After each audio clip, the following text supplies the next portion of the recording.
Thank you very much. Good morning. Today is Thursday, March 2024. Meeting for the today on this we're at realities this week, and so we moved the meeting to Thursday to accommodate that. I'd like to call the meeting to order. First item of business on the agenda is to the adoption of the agenda. Is there any items to add or adjust on the agenda for March 21st? Seeing none, would someone like to make a motion? Also make the motion that we accept the agenda as presented. Thank you very much. All in favor, if there's no further questions or comments, all in favor of that motion? And that's carried. So I'm very pleased this morning to have the next order of business is a delegation. I believe we've asked ATCO to have an update with us because it's so important to make sure our utility service providers are on board for the direction that we're moving in. And so I'm very pleased to have with us today Dennis Gilson, the Commercial Account Manager for ATCO, Nancy Manchuk, the Senior Engineer in Distribution Engineering Growth, Zeke Aurelio, Senior Engineer for Distribution and Planning, Todd Phipps, Supervisor of Operation, and Braxton Brazon, Supervisor of Operations. So thank you, ATCO, for all of you joining us this morning. Can you hear me well? I see nods. Yes, yeah, we can. Yeah, thank you. Perfect. I'll just share my screen here if that's all right, and we'll get going. Can we turn it a little bit louder? Okay.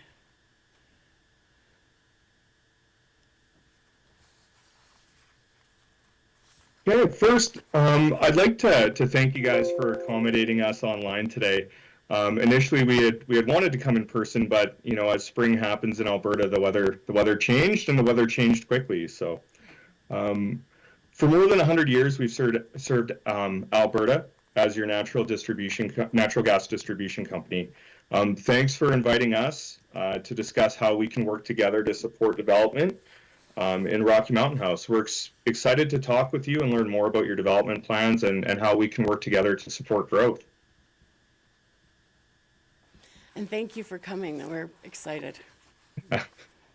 And thank you for introducing us earlier. Like I said, I'm Dennis Gilson. I'm a commercial account manager with our key accounts group. I mainly work with our ultra high use customers in terms of helping them get connected to our natural gas infrastructure. With us, we've got Nancy Manchuk, our Senior Engineer of Distribution Engineering Growth. We have Zeke Arellano, our Senior Engineer of Distribution Planning. Todd Phipps, who's one of our supervisors in operations that supports Rocky Mountain House. And we've got Braxton Bozon, another supervisor in operations that also supports Rocky Mountain House. So a little bit about us. We deliver natural gas through our expansive network of transmission, high pressure, and distribution low pressure pipelines to homes and businesses across the province. We pride ourselves on ensuring you have the energy you need to return to a warm home at the end of the community's growth.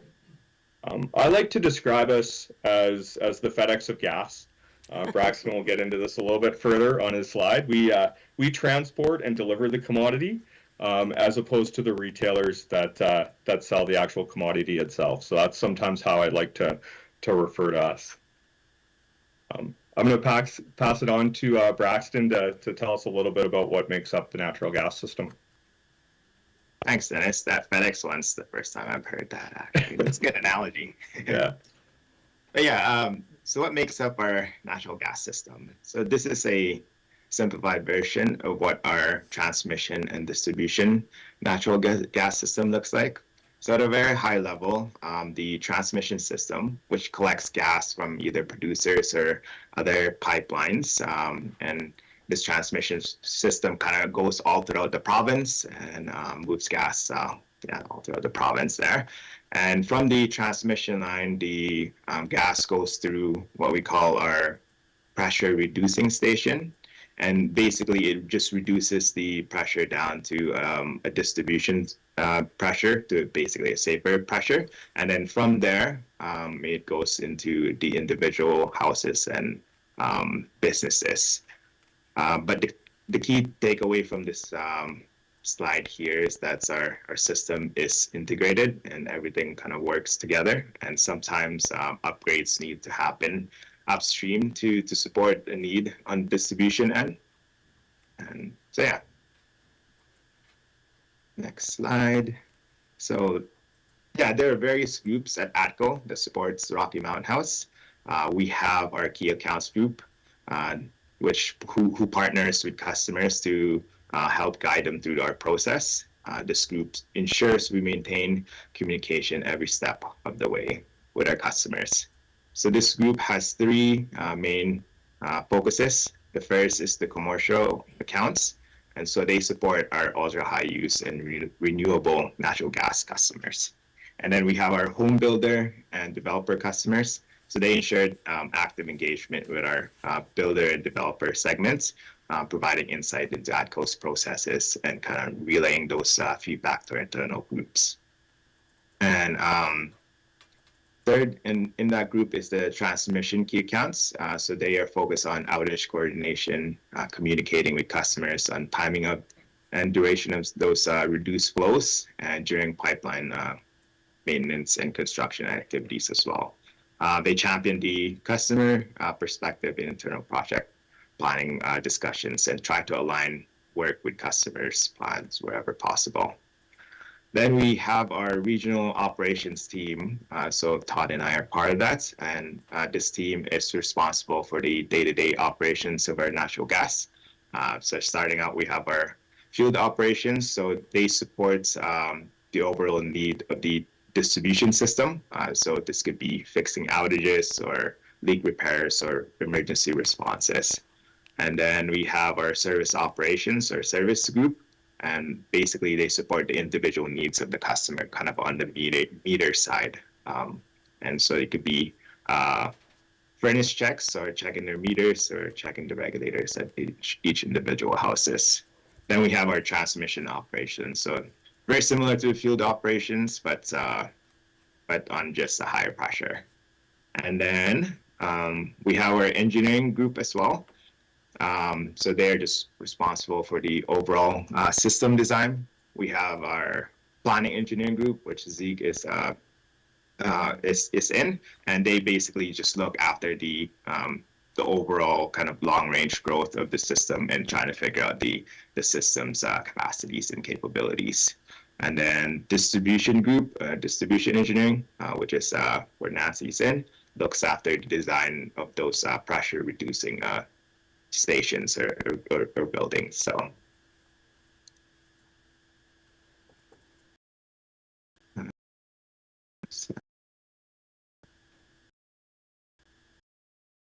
take it away there. Thanks, Brian. Good morning.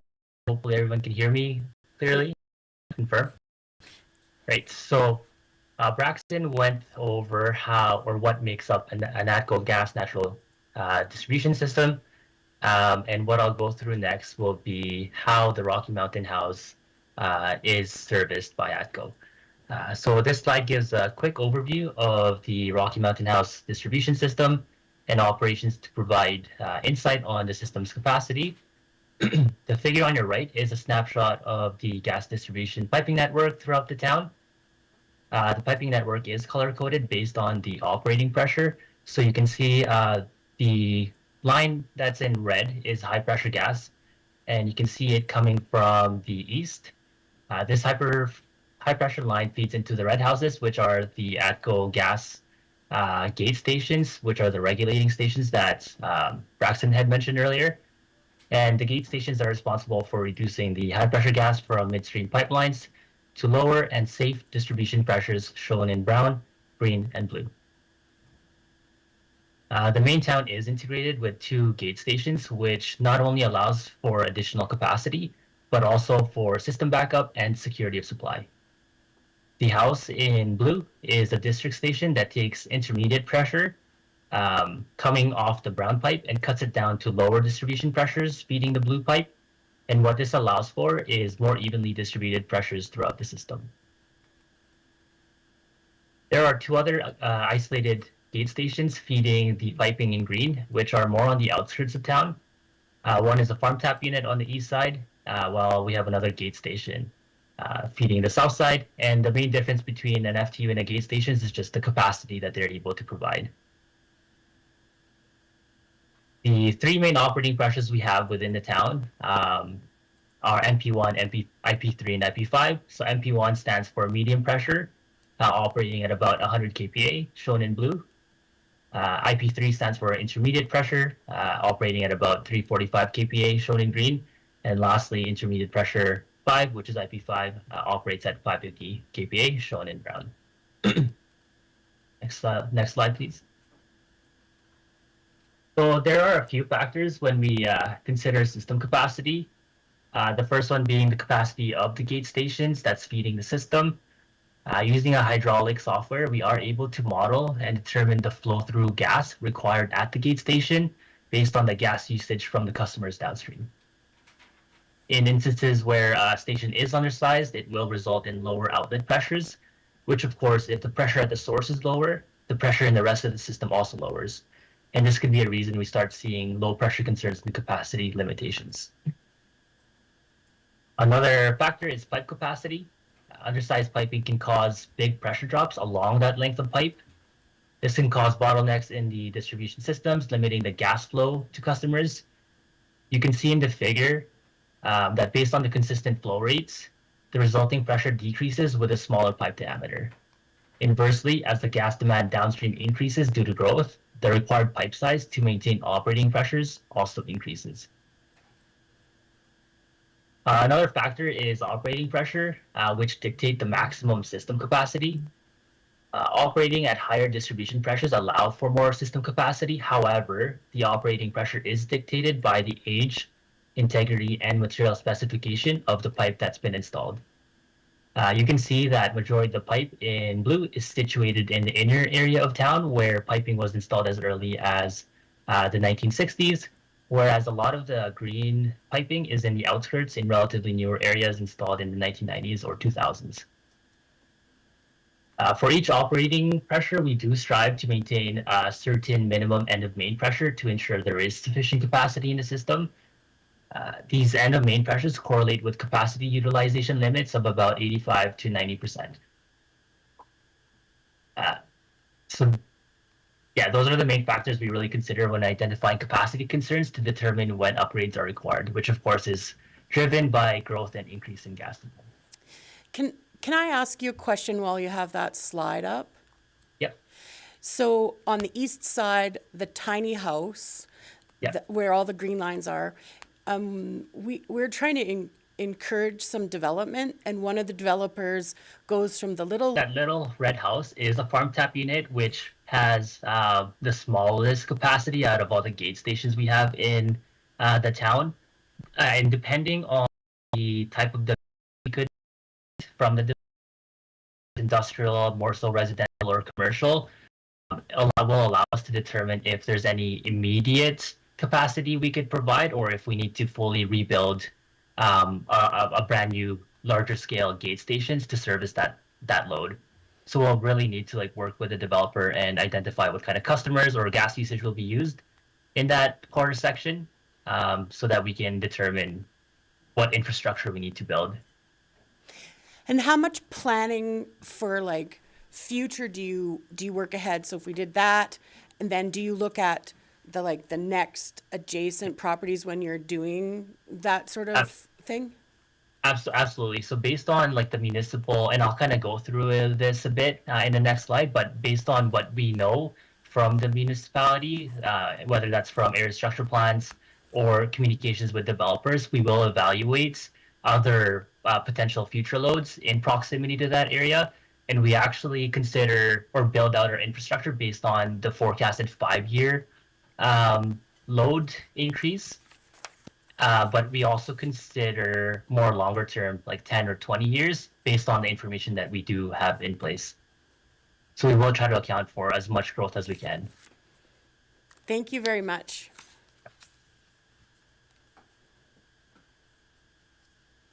So yeah, it's a nice segue actually to our next slide here. So how can ATCO support Rocky Mountain House's future developments?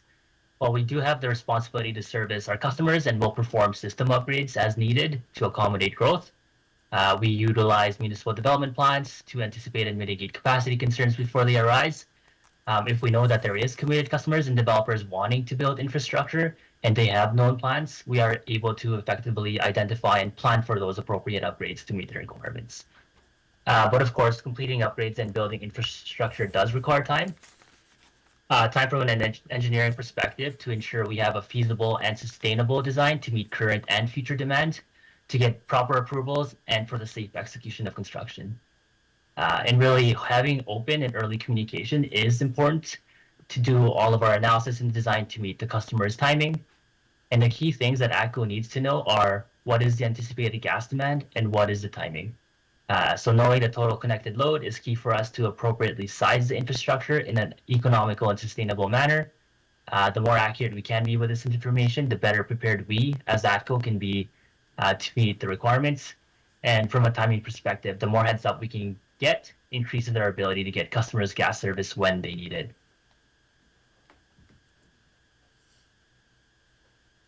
I'll pass it off to Nancy.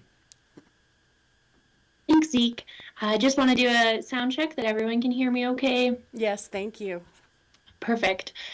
So good morning, everyone. As mentioned, I'm Nancy Manchak, and I'm the engineering senior engineer, so supervisor for our distribution engineering team within ATCO Gas and Pipelines, covering the Red Deer region, including Rocky Mountain House. So where my team comes in is we are involved with designing projects where main extensions or upgrades are required. So those blue or yellow lines back on the image that Braxton walked through. And today I wanted to walk through what the application process looks like for customers wanting to connect to our natural gas system from, a distribution piping lens, building on all of the planning content that Zeke just walked through. And just to reiterate, using a couple references here, so main and service. Mains really are that backbone of distribution lines across the community that vary in operating pressure. And then service lines are those individual service lines that feed a customer on their property typically, and connect right to a customer's meter. So what does it look like when a customer applies for gas? I have one slide dedicated just to Quick Connect, but essentially a customer applies in most cases when they're not a high use customer through our online portal called Quick Connect, and it comes to a member of our team here at ATCO, and we review the application. And basically we look at, do we need to do a main extension or an improvement project to serve that application? I'll also be in touch with Zeke and other groups around, do we have sufficient capacity from the facilities and the transmission view? But typically, my team works with just on the main project side. So we'll initiate a project, we'll develop it, and we'll distribution system. It's obtaining any third-party approvals, municipal approvals, working with members of your team locally, reviewing environmental considerations and other technical analysis before we issue it out. If a review of the application deems that we do not need a main extension or improvement project, it directly goes to our service team and can install that service for a customer for their application needs. Were there any questions about this before I go on to the next slide? I'm not seeing any, no, thank you. Okay. So I referenced it on the slide, and just next slide here, Dennis. Thanks. The Quick Connect process. So this is our process for demands loads less than 100,000 gigajoules per year. It's an online portal known as Quick Connect. So it's self-service, created for our natural gas customers to order services and review their request statuses. And this is really that one-stop process for anyone under that 100,000 gigajoules per year. They can submit a request for a new service, alteration, removal, make payments, view invoices, and then receive status updates through that as well. And we included the link here to ATCO Quick Connect. And then for cases where we're over 100,000 gigajoules per year, I'll pass it over to Dennis to touch on his area of work around our high use customers. Thank you, Nancy. So yeah, in terms of how ATCO supports what we call ultra high use or renewable natural gas customers, so generally these customers have a demand load over 100,000 GJs per year. And just to put a little bit of context around that, it's the equivalent of about 300 houses. Typically, we would see it might be a small power plant, something like that, that would fit into this category.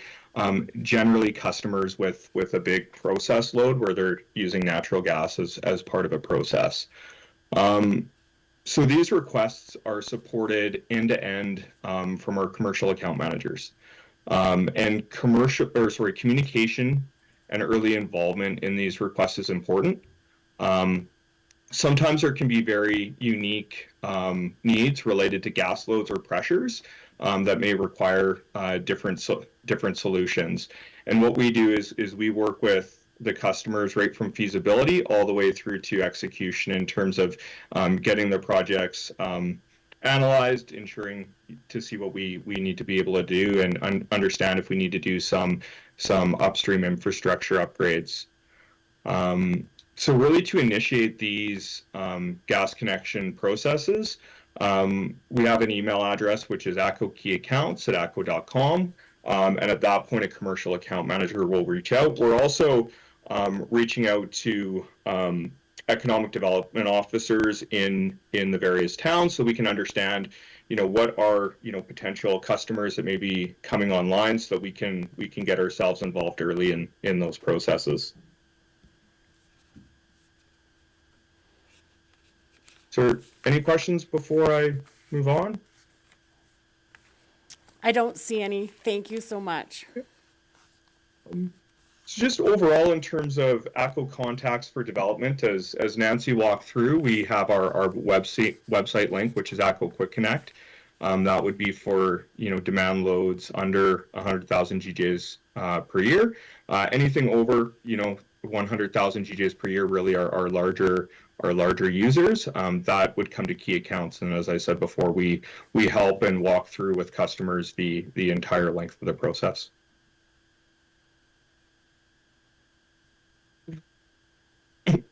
So that's all we had for you guys today. We're happy to answer some questions if there is any. I see Councillor Phillips has a question. Yes, thank you all for taking time today to present to council and give us an update. The question I have is regarding the servicing of new buildings. One comment that I've heard is that it's taking longer than the customers want to have new service put into buildings. That's just a comment that we've heard in town, so I'm not sure who would want to answer that question.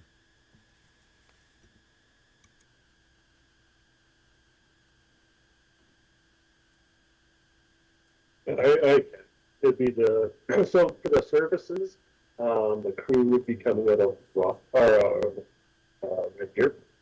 Now, if there's a specific one, or if you know of anything, please, if you want to give me a call or send me an email with it, and I can definitely dig into it and find out more information as to the status of it. What generally is the ETA? Like, I'm sure a single house, attachment versus you know, a subdivision of, say, 25 or 30 homes, what sort of, because, you know, obviously there's a lot of discussion about housing shortages, and we're trying to, you know, push forward development before we're in a complete crisis. But like in Rocky Mountain House, I know, I'm sure there's a certain period that's just a generally understood time to connect a new home.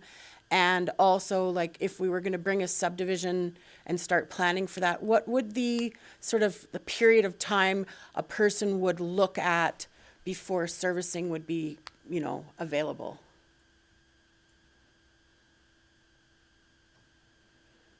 So I can speak to the new subdivision piece, and that's really why we wanted to highlight how we have like mains for our gas distribution service or system, and then also the services to connect an individual meter and customer to our main system.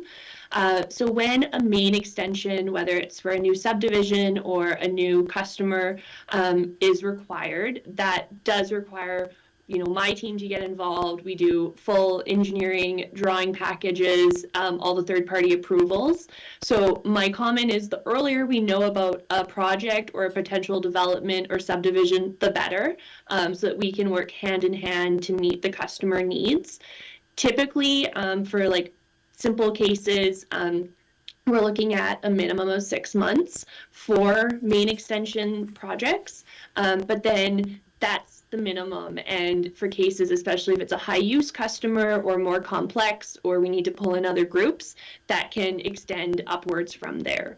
And then maybe pass it back to Todd to speak a bit more on the service side, which is, you know, directly with the construction folks. Yeah, like as soon as the so for the services, as soon as they're deemed ready, like, so that means all backfilled, it's marked, our locates come in. I'd say probably between, minimum is 2 weeks after it's beamed. It takes a week just to get locates to come in, and then fit in for our scheduler to fit it in with the customer burn. So we try and get them, keep them at a as quick as we can get them in. But obviously with the travel, it's like if there's 2 out there, say, we try and get them both done the same day. Yeah, that makes sense for efficiency. Thank you. Actually, yeah, like, and again, if there's things that you're hearing, please do not hesitate to reach out to me directly, and I can follow up. The guys are just right up my door. Thank you. So Absolutely. just to add on what Todd said, the demand also plays a factor. Sometimes new customers, a lot of them want them when around September. So September is our busiest time of the year. That's usually when we get a lot of demands for new services. So if there's any way that a customer can apply earlier, or if we can get in there, or for them to be site ready before that fall rush, obviously we'll get there earlier. But usually around the fall rush, our timeline does tend to be longer because of everybody who's wanting gas, which is understandably so. It kind of that's when things are getting cold. So Yeah, good point, Brad. Yeah. I see Councillor Hutchinson has a question. Can you give us a bit of a explanation on the operating pressures? So the difference between the blue, green, and brown, is there, obviously the blue is existing of the resident, or the majority of the lines that are there right now. Are the green and the blue existing already, and there are different pressures to be able to connect easier? Like the brown is to the north is in one of our development plans. So is that an easier place to start? The green ones, we have some development south in Creekside there. So kind of just explain the differences with those, please. Yeah, absolutely. I can take that on. So the main differences of operating pressures on those piping is based on when it was installed and the material specification that it was installed with. So typically older pipe, the way they had been designed previously can only handle lower pressures, whereas some of our newer piping, which are polyethylene pipe, can handle and are designed for larger or higher pressures. And hence, like the brown and green pipe are operating at about 345 for the green pipe and 550 kPa, higher than the MP pressures, which are blue, operating at 100 kPa, which is, again, predominantly based on when they were installed and the material specification at the time they were installed. So to answer your point, yes, it is a little bit easier, and we do have more capacity on the green and the brown pipe. However, based on location and the hydraulic, analysis of your system or of that system, it'll dictate how much additional flow we can add on, depending again on the location for where that development's occurring. So just for that brown pipe, and maybe Dennis, if you can go back to that slide, be a little bit easier to explain.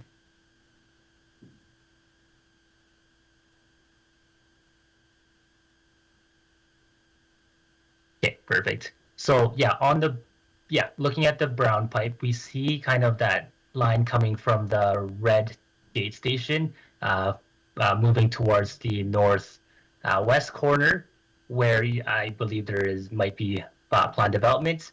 One of the risk limitations we have with capacity on this pipe, although it is running at a higher operating pressures, is the pipe diameter, pretty much paralleling the river there. So depending again on how much load we expect to come online at the end of this brown system, let's say, it is restricted by some of the piping that's currently installed. So we would have to perform or look at potential upgrades, whether that's a pipe diameter increase or some sort of pipe looping to get us the minimum operating pressure that we need at the tail end of that system. So it acts kind of like a arterial road, right? The big pipes go into the little pipes, and that makes sure you have enough gas for the blue pipes. The green and the brown are supply pipes with higher pressures, which means more gas, so they can fill up more blue lines, basically. Yeah, absolutely. And again, at the time, this would have been designed based on like the known plans that we have. And so again, just kind of reiterating the importance of early communication and accurate, or to a certain extent, accurate information of the type of developments and gas usage that will be occurring. When we're looking at light industrial, like I see the light industrial that we already have is blue lines. Usually that's sufficient. It's just if you're doing like a insulation manufacturing like Innisfil has, or some bigger, that would be more high use, but general businesses and light industrial is sufficient with a blue line. I'm seeing lots of nods, so thank you. Absolutely.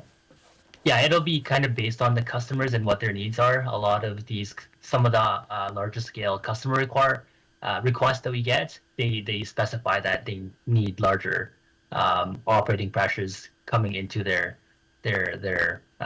facility. So that's what we would kind of account for, as well as based on what they're requesting. Okay, I'm just looking around. Does anyone else have any questions for this morning? Well, I think you guys did a great job. We don't have a lot more questions left. Thank you. All right. Just before we go, just being with the field group and stuff in Red Deer, but at any time if something comes up, please do not hesitate to reach out to any of us if there's some kind of issue that you're hearing. Please, do not hesitate, and we'll get on it as soon as possible. Thank you so much. I do have one last question with all the construction. Are you finding like longer lead times? Like, because you'll have notice of development, say now. Are you looking that in the future the lead times could change for getting service because of the number of requests are growing with the push to provide more housing? Have you noticed that at all? Not like, so with us that we use, not on my end, Okay. really.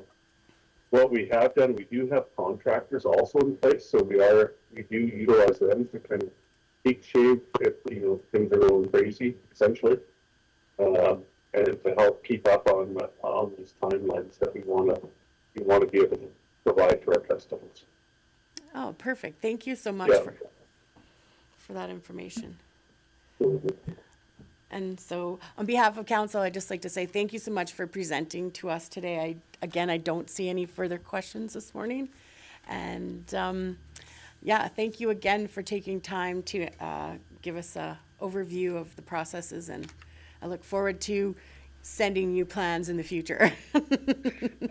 Thank you. We really appreciate having the opportunity to talk with you guys about development, and the earlier we talk, the better. And yeah, if there are known plans or if you know of industries looking to connect in, great for us to talk so we can get in on the front end of that. So Thank you very much. Have a Perfect. great day. Yeah, You too. you as Thank you, well. guys. Thank you. Thanks, everyone. Take care. Okay. Bye.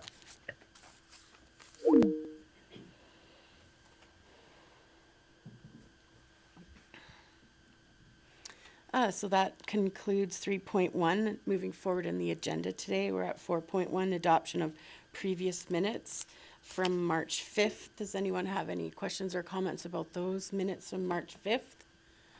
Seeing none, does anyone want to make a motion?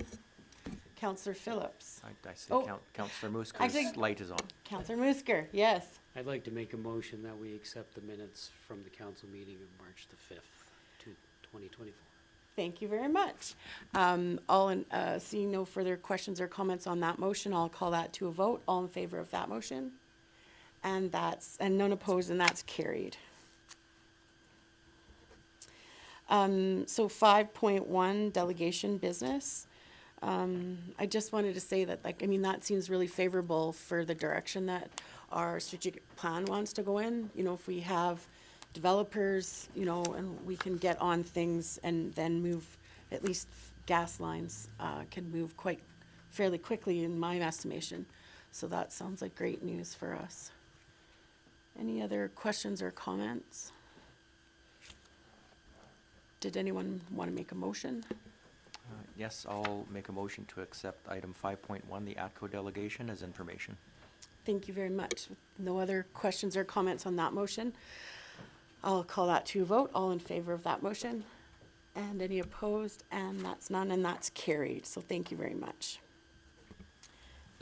So moving forward in the agenda, we have an RFD for policy 003-2024, storefront improvement program policy. And I see Mr. Schrader is here to give us some information on that. Good morning, Mayor and Council. Just in front of Council today to get approval for storefront improvement policy 003-2024. On March 12th, I presented it at the GPC meeting in regards to the new and improved storefront improvement program. Three main changes were non-residential building throughout the town rather than just downtown core. Increase of $2,500 to $5,000, and also we've included the 350 window wrap as well for this policy. I know we've reviewed it on the 12th, but is there any questions in regards to this policy? Can I just clarify, the window wrap is for a vacant building to sort of like spruce it up until a tenant moves in, or is it something else? That is correct. It's for vacant buildings. Thank you. Councillor Caprero and then Councillor Hutchinson, or wait, I was just going to make a motion, unless you have something you want to say first. Okay. Councillor Hutchinson. Thank you. So since 2012, we had 22 participating businesses.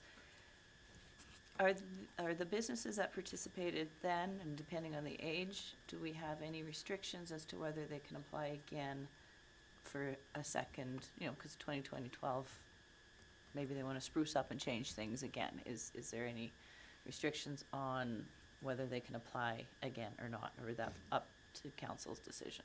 We do not have any restrictions if someone wants to reapply. Thank you. And well, I have you before we make the motion. So if somebody wanted to go forward with the program, the grant is like a reduction in, how does the grant work? Is it something they pay back, like the CFIB, or is it just like Can you please explain? Sure, Yeah. it's a matching grant, so ideally, if whatever they propose for their improvements on their storefront, if it's a $10,000 improvement, we'd up it or match it to $5,000.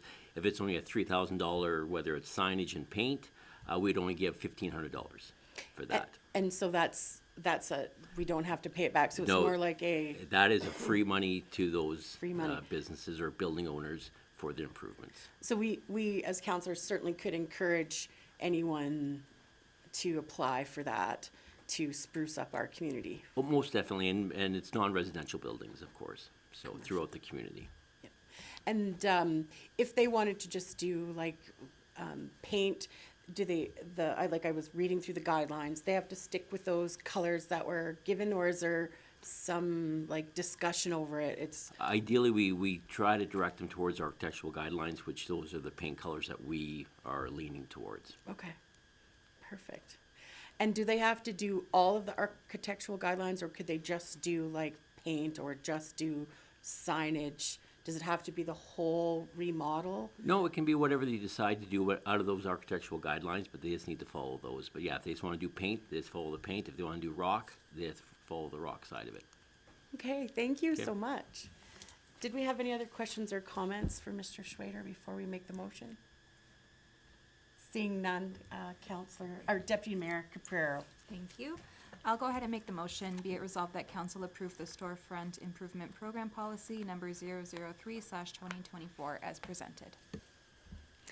Thank you very much. So seeing no further questions or comments on that motion on the table, I'll call that to a vote. All in favor of the motion? And any opposed? And seeing none, that's carried. So moving forward in the agenda today, we have an RFD for policy 004-2024, ambassador program policy.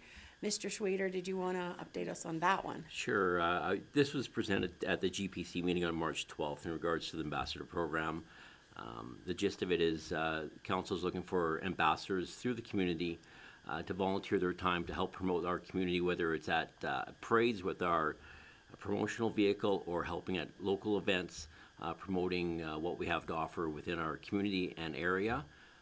So it's just a matter of rounding up some volunteers that want to participate in the program, but also council needs to approve the policy as presented. Okay. Does anyone have any questions or comments of the policy at this time? Would anybody like to make a motion at this time? Councillor Phillips? Yes, thank you. I'd like to make a motion that council approve the ambassador program policy 004/2024 as presented. Thank you very much. Seeing as there's no further, I'm sorry, Councillor Hutchinson, did you have a question? Maybe just a thought for council and see how it works in the first year and bring the policy back for review in a year's time just to see if it were.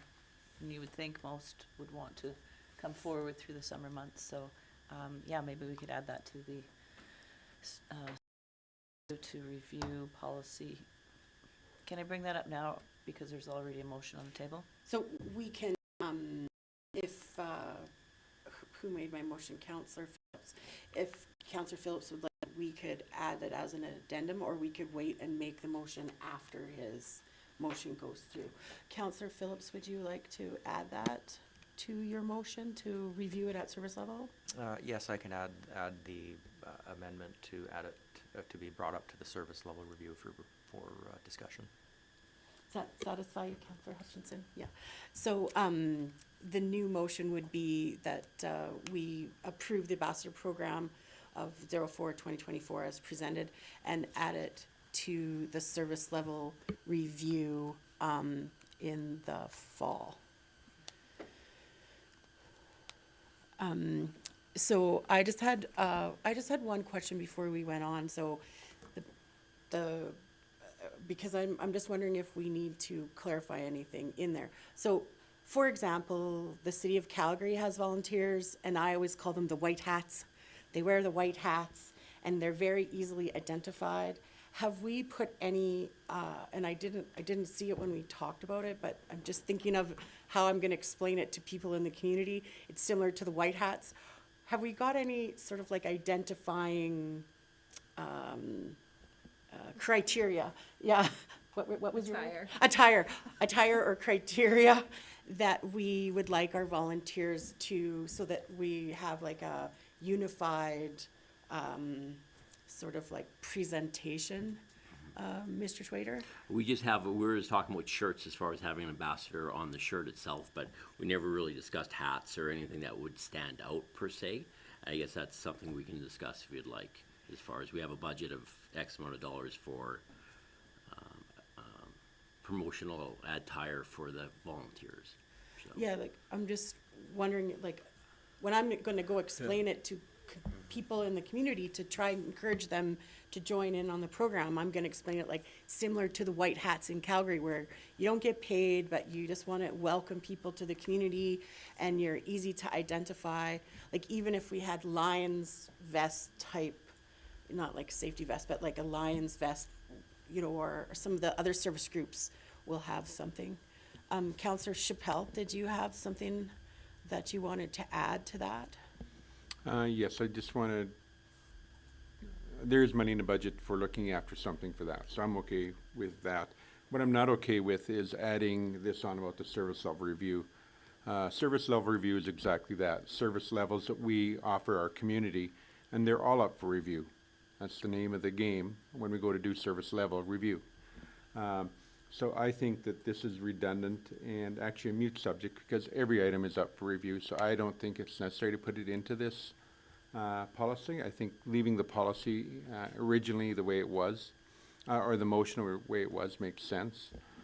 I would hope that we, during the review, would review all items that cost us money as to whether we're going to offer them or not offer them in the future. So I just think that every motion we make relative to money could have that tagline on it, and I just don't think that's necessary. So I'm gonna clarify that with Mr. Kraus. Do we bring up every policy where we're putting money when we do service level, or just ones that we are asking to be brought up? Well, as council's aware, we provide the service level document, which goes through all of it, which lists all of the services the municipality provides. But council has historically selected certain services that they want specific conversation on, and have added that as a specific item for service level. So. Your answer doesn't make it clear to me. So it could be every service, but then we only discuss ones that we actually want to dig down and have a specific conversation about how the program is working. If we need to make changes, then we ask to it be set aside and specifically. So then do you want to still take it away, or do you want to leave the motion as it is? I still think it can be taken away.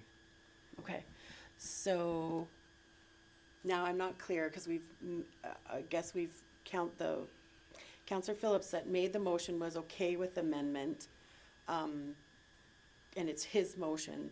So I guess we have some discussion over the motion before we move forward. I'm going to give it to Councillor Hutchinson. Yeah. My thoughts with taking it back or bringing it back to service level would be, it could be something as simple as they've only been wearing vests and we want to put more of a theme around it. And so the budget may change, may not change, but it may be a discussion worth having. We want to have, maybe we want green or blue hats, and you know what I mean? We could fine tune it a little bit more because we won't know until then what we have in front of us. We even have a budget from volunteers and community. So I'm not saying that we're going to discuss it to cut it. We're going to add more to it, possibly add more to it. There may be more ideas that come up over the summer months on to how it works. So that's kind of where my thoughts were going with it. So with that being said, I'm just going to interject before we go back to the motion. Do you feel that we need to fine tune the criteria of what we would like the volunteer to present as a unified, and work on that criteria now a little bit, or leave it up to administration? Like, if that's what we're worried about, you know, do we want to put a little bit more detail into what we envision for the program before we move forward? Councillor Chappelle, I see you're kind of shaking no. Counselor Hutchinson, what do you feel? I think giving it the opportunity to run and see where it goes for the next couple months will kind of give us a benchmark.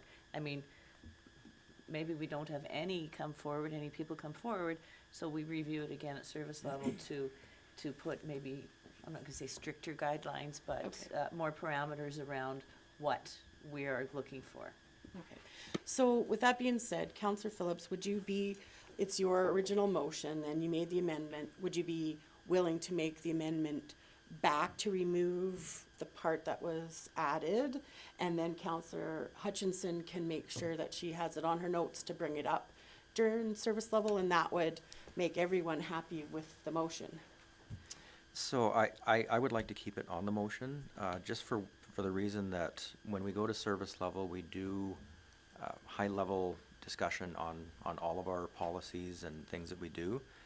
With this being new, and not just new, but very unique, I think it just warrants some discussion at service level. So I would like it to have it added to service level, just to see, did it work, did it not work, is there things we can improve on?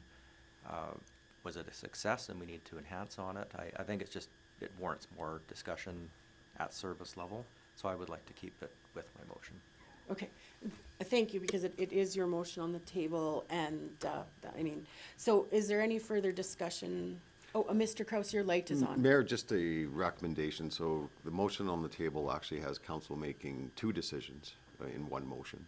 So council may decide or Wanna split wish to split the motion. Okay. So it'd be just a comment or motion from council that the motion on the table would be split. Okay. And then you'd vote on it separately. One would be passing the policy and one would be service level. Okay, so, which is what I said, if you said no to the amendment. So, Counselor Phillips, would you mind splitting that motion, and we can have a second motion after we vote on the first one? Yes, I would be happy to split that. And so I'm gonna call that to a vote if there's no further discussion on that motion.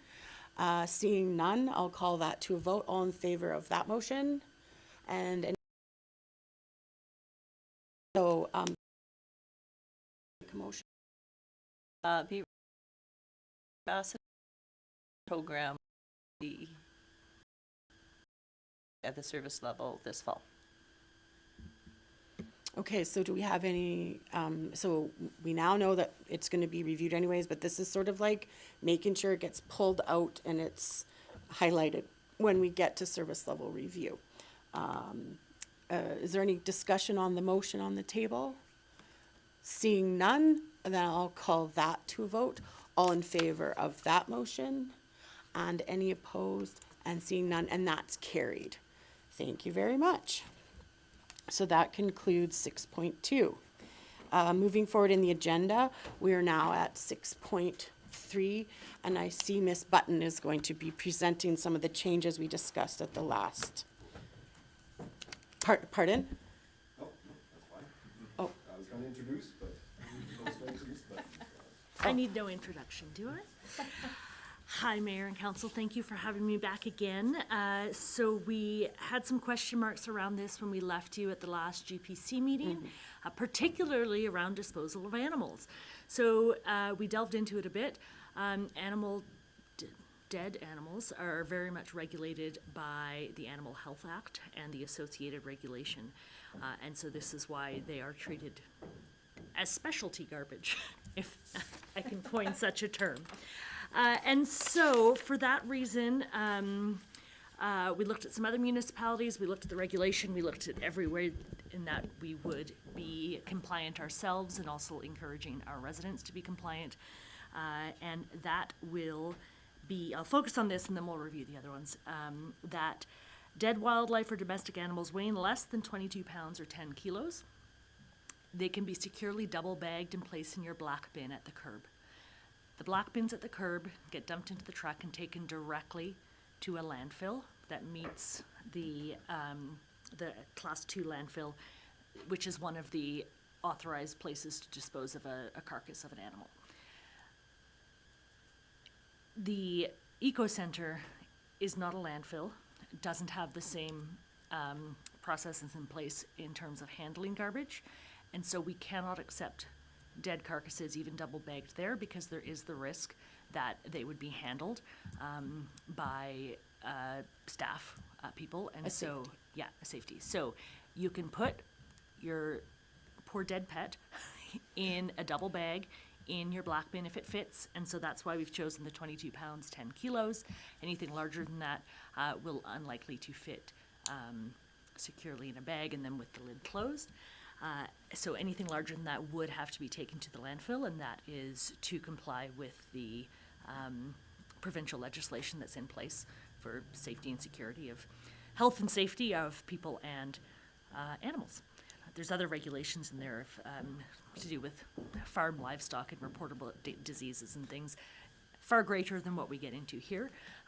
But we really want to make sure our bylaws are compliant and that our residents are able to also stay in compliance with that legislation.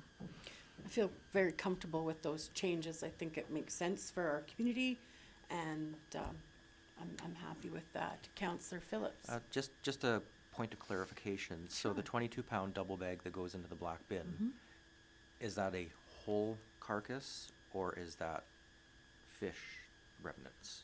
I just want clarification on that. It'd be both. Yeah. So his mic wasn't on, but it would be both. Okay, all right. I think the fella didn't want to double bag it and put it in his black bin because he didn't want his house to smell, and he wanted to take it to the eco center. But now I think it's been clarified that the eco center cannot accept that type of stuff. So we're talking about two different things now. Okay. Because of if he could take it to the eco center so he doesn't have that smell around his house, may be addressed in the future with our increased regards to at the because it's still a concept at this point, and we did it at the GPC last week. So the clarification that I think Councillor Phillips is looking for is that because it's not animal domestic carcass waste, it's kitchen stuff, he could double bag it and take it to the dump at the eco center. But currently at the eco center, he couldn't, there's no green bin. That's correct. Facilities there, and so he's got choices. He could put it in his green bin, he could double bag it and pay for it at the eco center, or he could double bag it and put it in his black bin, but we're encouraging to use the green bin at his house. That would be the 3 ways to get rid of his fish cleaning, because it would be like cleaning a chicken on before you cook it, right? Yes. It's okay, thank you. Did that? Yeah, that answers my question, yes. Some of the other changes, Mr. Kraus went through them last week, was with regards to some housekeeping updates, because we haven't updated this bylaw since we've made some changes and adding the curbside recycling, so that language is in there. And the other thing we've done, which was also a concern raised by Mr. Brooks, was with regards to the sheet of plywood, and that is updating the definitions of our construction and demolition waste to remove pieces of wood, because those are absolutely accepted in the diversion program, clean wood. Treated or painted lumber, however, is not. And the clarifying Councillor Schiphol's question regarding recycling service and the definition of that is absolutely the services provided to our residents, both curbside and there. It's a global term. And then of course, clarifying the dead wildlife and domestic, putting a weight limit on that, and then for council's information, the reference to the Animal Health Act and the dead carcass disposal regulation. That's not the official term, but the That's- associated regulation. That sounds fair. So Dead animal, disposable of dead animal regulation. thank you so much for all your work on that.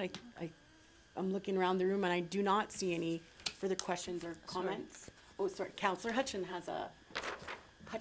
sorry, Councillor.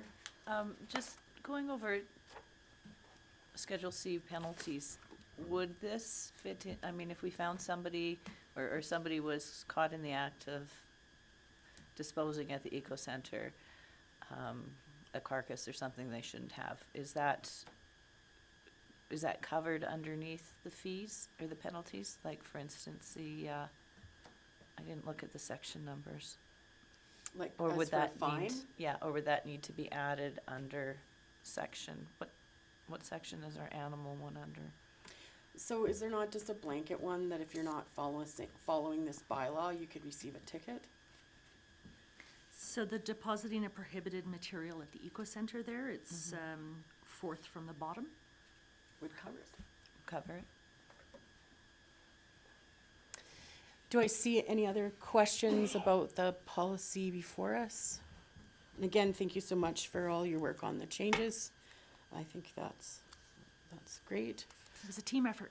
Team effort. So seeing no further questions or comments, would somebody at this time like to make a motion for bylaw 2024/05? Deputy Mayor Caprero. Thank you. Be it resolved that council give first reading of Waste Management Bylaw 2024/05. Thank you very much. Seeing as there's no questions or comments on that motion, I will call that motion to a vote. All in favor of the motion and those opposed, and that's carried. Thank you very much.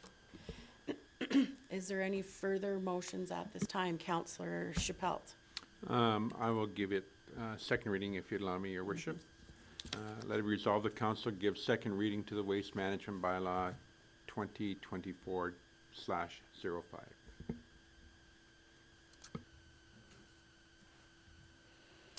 So all in favor, seeing no further questions or comments on that motion, all in favor of that motion for second reading? And that's carried. Do we have a further motion today? Yes, thank you. Councillor So, Phillips.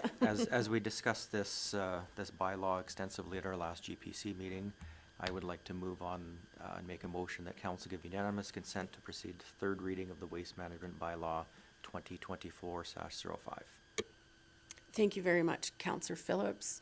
So I do have a comment. I really like it to go over a couple of regular council meetings. I know that we did it at the GCP, but I feel that changes that will affect our community should be done, you know, over a couple of meetings, just in case someone has missed any of our conversation. And I personally would like to wait and have a third reading at the next meeting. Is there any other questions or comments on the motion on the table is to give unanimous consent to proceed to the third reading? So no further discussion. I will call that to a vote. You can tell we were at a conference for 3 days. All in favor of that motion? And those opposed? And so it has to be 100%. Is that correct for unanimous? That's correct. So Yeah, so that did not, motion did not pass. So moving forward in the agenda then, we are at new business. And Sorry, just a quick clarification. Do we need to make a motion to bring this back to our next council meeting? no. No, okay. no, we'll automatically bring it to Okay, the next thank you. council. Yeah. So it didn't do anything to the motion, it just said that we don't agree to having 3 readings in one meeting. That's why there's that, that's why you have to have unanimous consent to sort of like the parliamentary procedure of bylaw changes. And so, yeah. If we were, doing a bank thing, I have a different feeling on that, so. Yeah, moving forward in the agenda then, to new business, 7.1.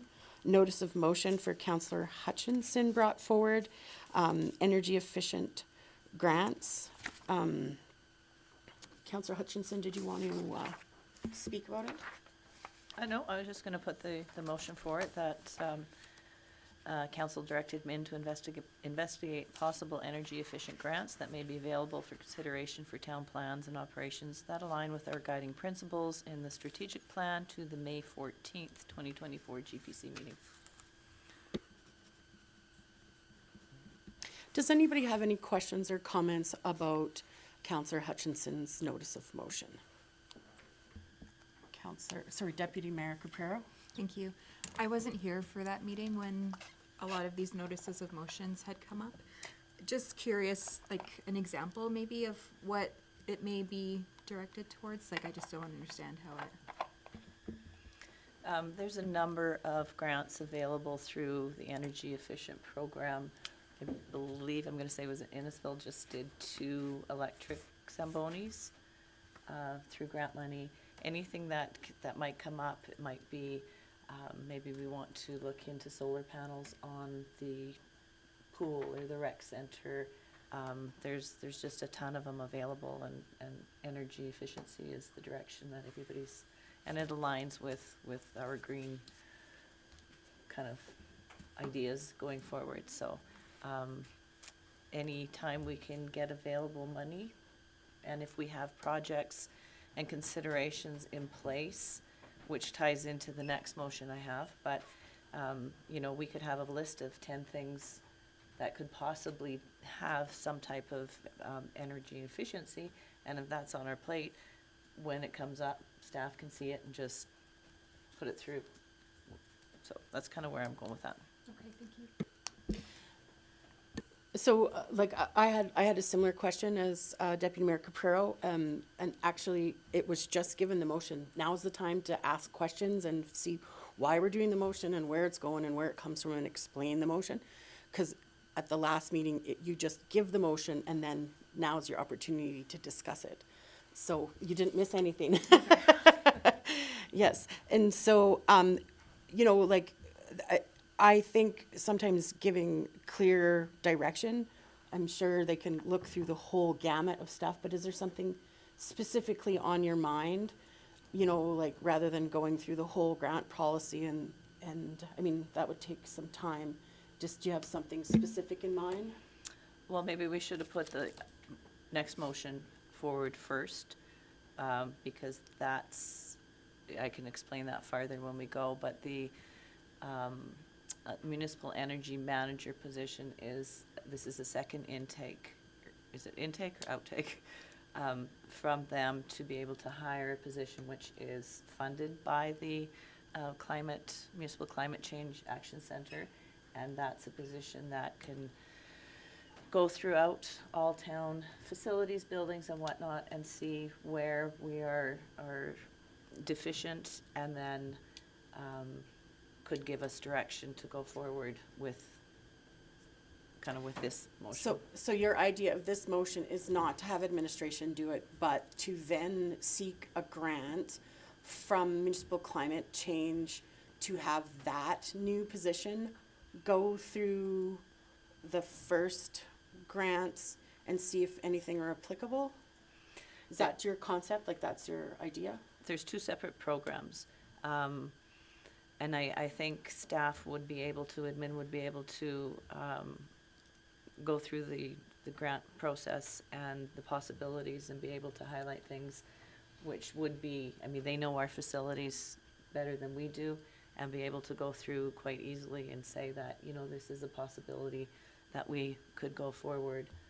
You know, I don't know if we need upgrades on, well, I don't think we'd include this building. That might be a little tricky, but maybe we need upgrades in one of the rooms, the heating in the rec center. I mean, those are things that I'm quite confident that admin already has on their radar, knowing what improvements we may need. So this would just tie right into it. Okay, Mr. Kraus, do we already not go through all the grants available? Or is this something that would be over and above your normal processes? So, Your Worship, I mean, we do review grants continuously. I mean, but administration is totally fine with this. It's a focus on this specific type of grant for energy efficiency. So really the motion is just for us to investigate. We would go through the grant program and we would go through all of our different facilities and operations and see what would be applicable, and we would just bring it back to council in May to see where council goes with it. Okay. Thank you very much. I appreciate that, the information on that. So is there any further questions or comments about the motion on the table? It is 7.1 that Councillor Hutchinson has presented? Seeing none, I will call that motion to a vote. All in favor of that motion? And any opposed? And none, and that's carried, 7.1. So 7.2, we've discussed it a little bit. Councillor Hutchinson, was there anything further that you wanted to add? So if administration is already doing the work, then what would the difference be? Why would we need a municipal energy manager position?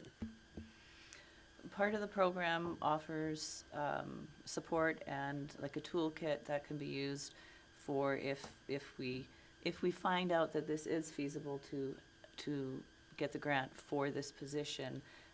They'll do a more in-depth look at facilities, the area that we have, properties, things that we have, to see what's the next step on making the changes and making more efficient decisions on it.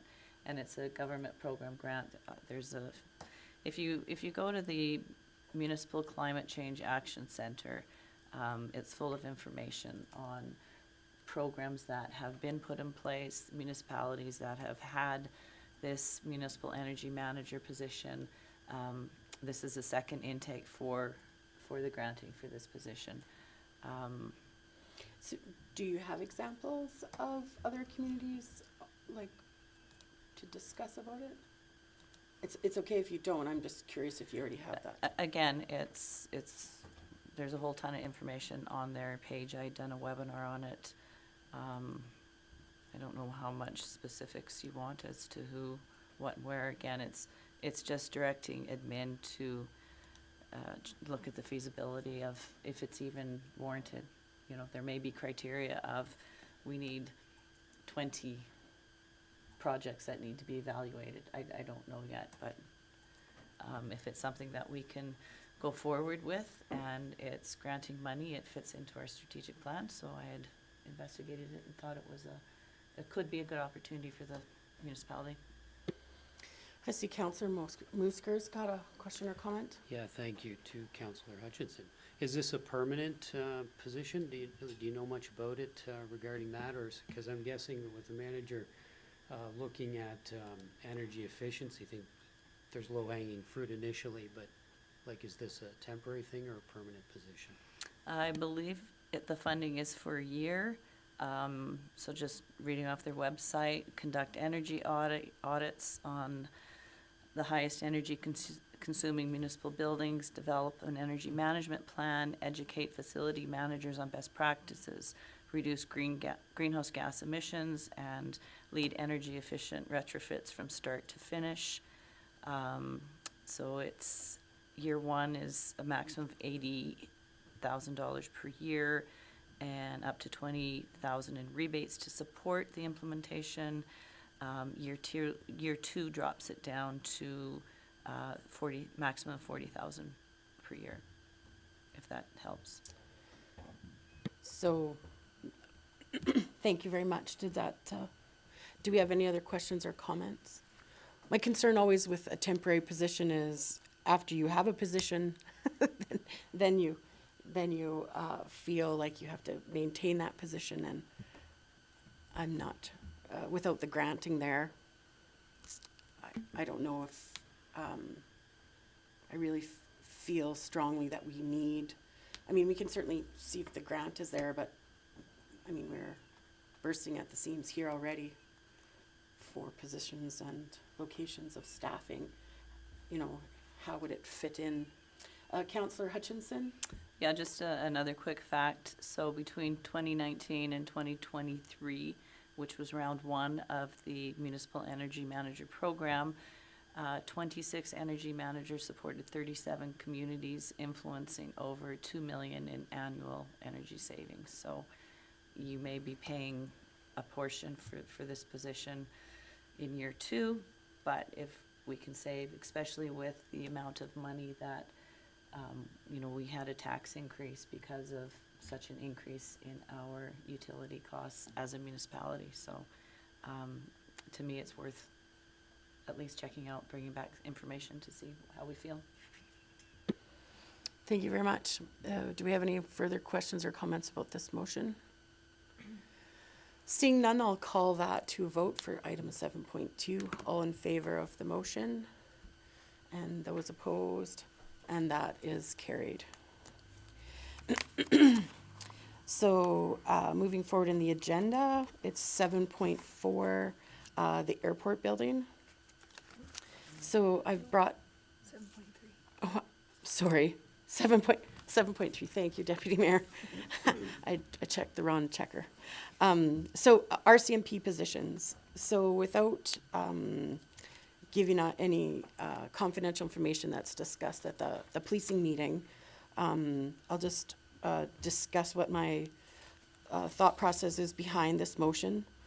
2 years ago, when we looked at RCMP levels, we were faced with high cost increases and retroactive pay that was downloaded to us from the federal government without any discussions on our current contracts. And so we were responsible to pay for those, and it was an unexpected cost. So the council discussed, where we were at. We looked at the minimum share or number of officers necessary required for our community based on our policing levels and our size. And we kind of determined that we were supporting more officers than was required or necessary for our community. Second, and then also we were starting to lobby the provincial government that they put more on their side of policing, because we felt, even though we never could get proper data from the town, that much of our officer time and energy and was spent outside of our municipality, so outside of our town limits. And so we decided to reduce our number, and that it helped balance our budget. So I've been on the policing committee now for 2 years, and I'm finding that our lobbying efforts haven't made any improvements. Even though we're still planning on doing some lobbying, I feel that policing is our responsibility for our community, and we're providing this service for our community members. Some of the issues that they've been facing is that some of our targets are not being met. So some of the, we have like identified what we would expect from the RCMP for policing, and we've had to collapse some of the specialty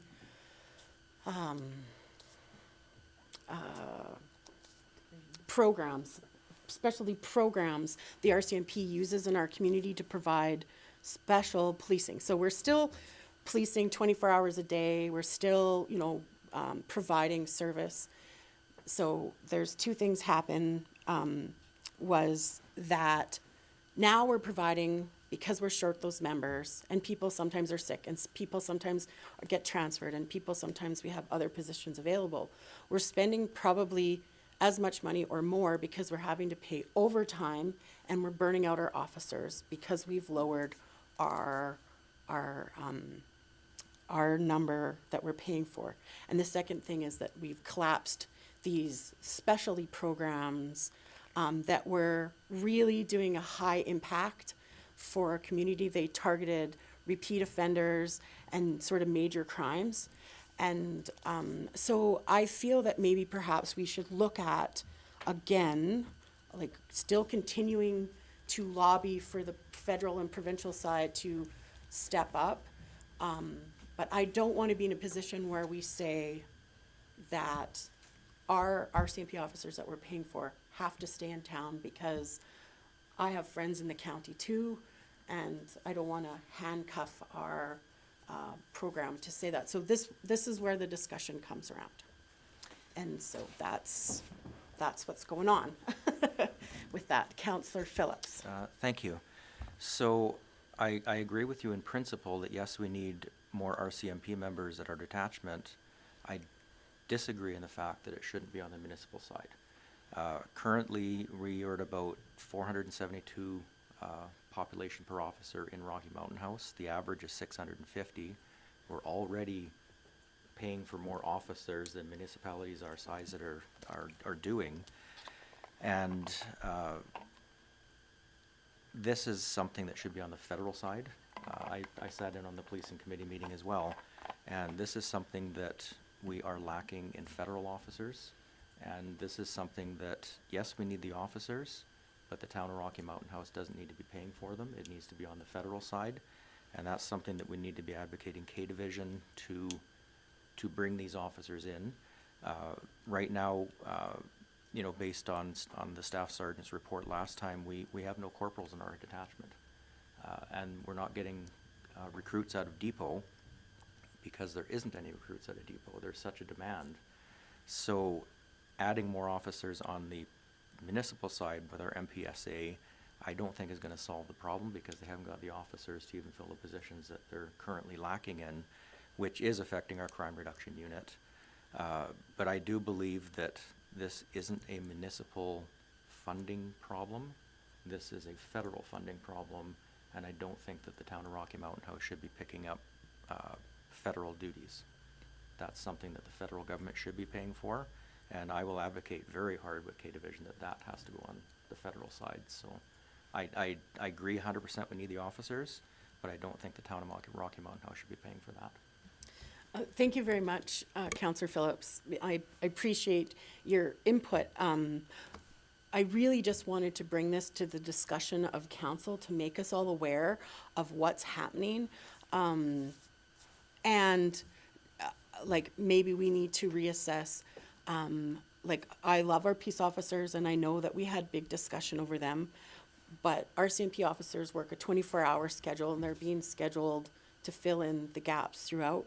Something else that came up at the RMA over the weekend that I've never been aware of before, but the county of Grand Prairie, I think they're the county of Grand Prairie. Sometimes I get it, where are you a county from? Like, where are you in the world?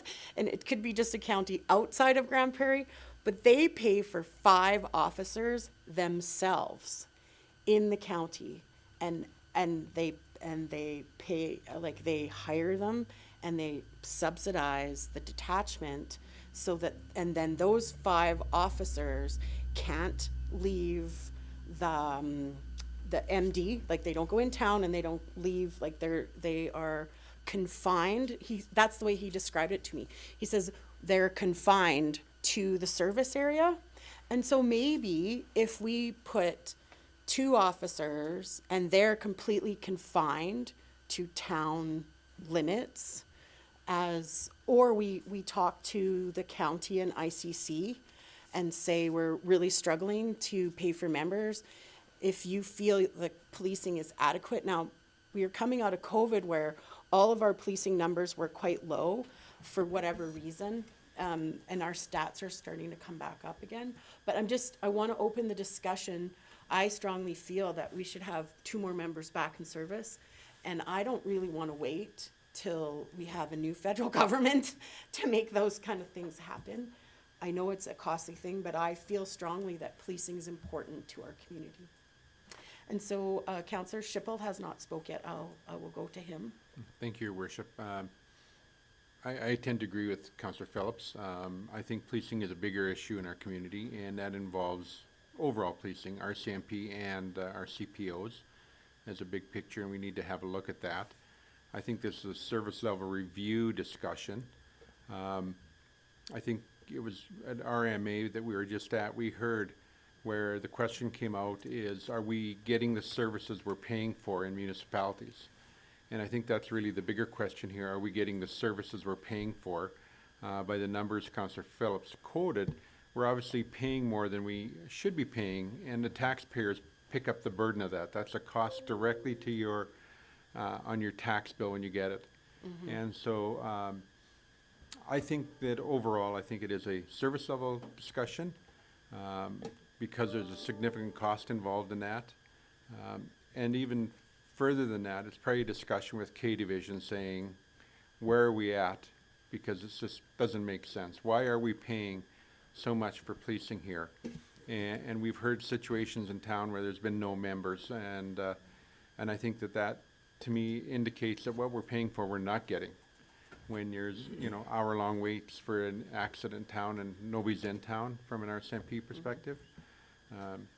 Anyway, I think the picture's bigger than what your motion is here. I think it's a great start, and I think it needs to be revisited in several ways. So I just throw that out there. Yeah, thank you very much. I appreciate that. Like I said, I really wanted to make us aware. The other thing is, if we're paying more because of overtime hours than if we just had officers that we were paying for, to me, my business sense says we could have better service if we added the members, if we're paying for it in overtime anyways. And that was sort of like my impression. Now, I could be completely off base, but it's just part of the discussion. So I'll go to Councillor Phillips and then Councillor Hutchinson. I see Mr. Kraus. Did you want to clarify something Yeah, first? just for clarification, Your Worship, we're not paying more overtime. If you look historically, we're paying typically the same over the last 4 or 5 years per year. So we're not incurring additional overtime with having those 2 officers on hold. Thank you very much for adding that. So that we're not paying more overtime, how is that calculated then? So, Your Worship, we put the invoices into the agenda for the policing committee, and there's a line in there, and that goes back 2 years, and you can see that the overtime is being maintained. So in the past, were we paying too much for overtime then, when we had the 2 extra members? It depends on the call volume and who's on vacation, if there's someone on leave, so. Okay. Thank you. Councillor Phillips and then Councillor Hutchinson? Yes, just in regards to our RCMP detachment as a post detachment, and that means that our provincial members, municipal members, and our federal members go to wherever the call is needed. No one is allocated to any specific area. But if we adding 2 officers to our budget is going to be upwards of about $200,000 per officer by the time you get the officer, they're outfitted, which is a 4% tax increase. And also, when you add 3 more officers to a detachment, now you need 1 more municipal clerk, which will now be part of our budget as well.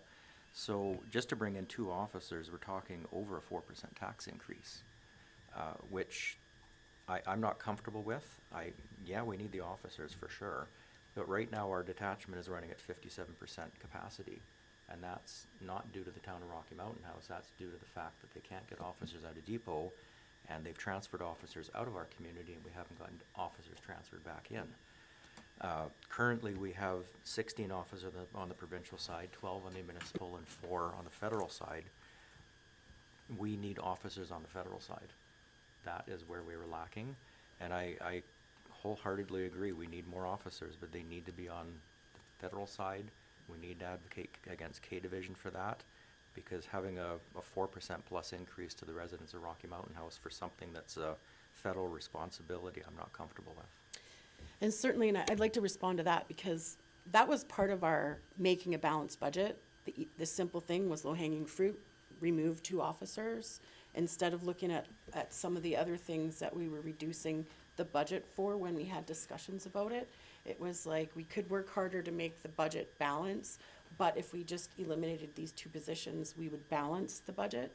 And so it's not necessarily that we're gonna increase the budget. I mean, we put that money somewhere else, that 4%, that maybe we should have looked harder at to start with. So we haven't eliminated the 2 officers. We still have that in our MPSA agreement. We've just chosen not to fill those 2 positions, so it's still in our MPSA agreement. As soon as we did that, we had 2 officers added on the provincial side. So net officers in the detachment of Rocky Mountain House is the same. The difference is the residents of Rocky Mountain House are now not paying for those officers. It's on the provincial side. That's a win.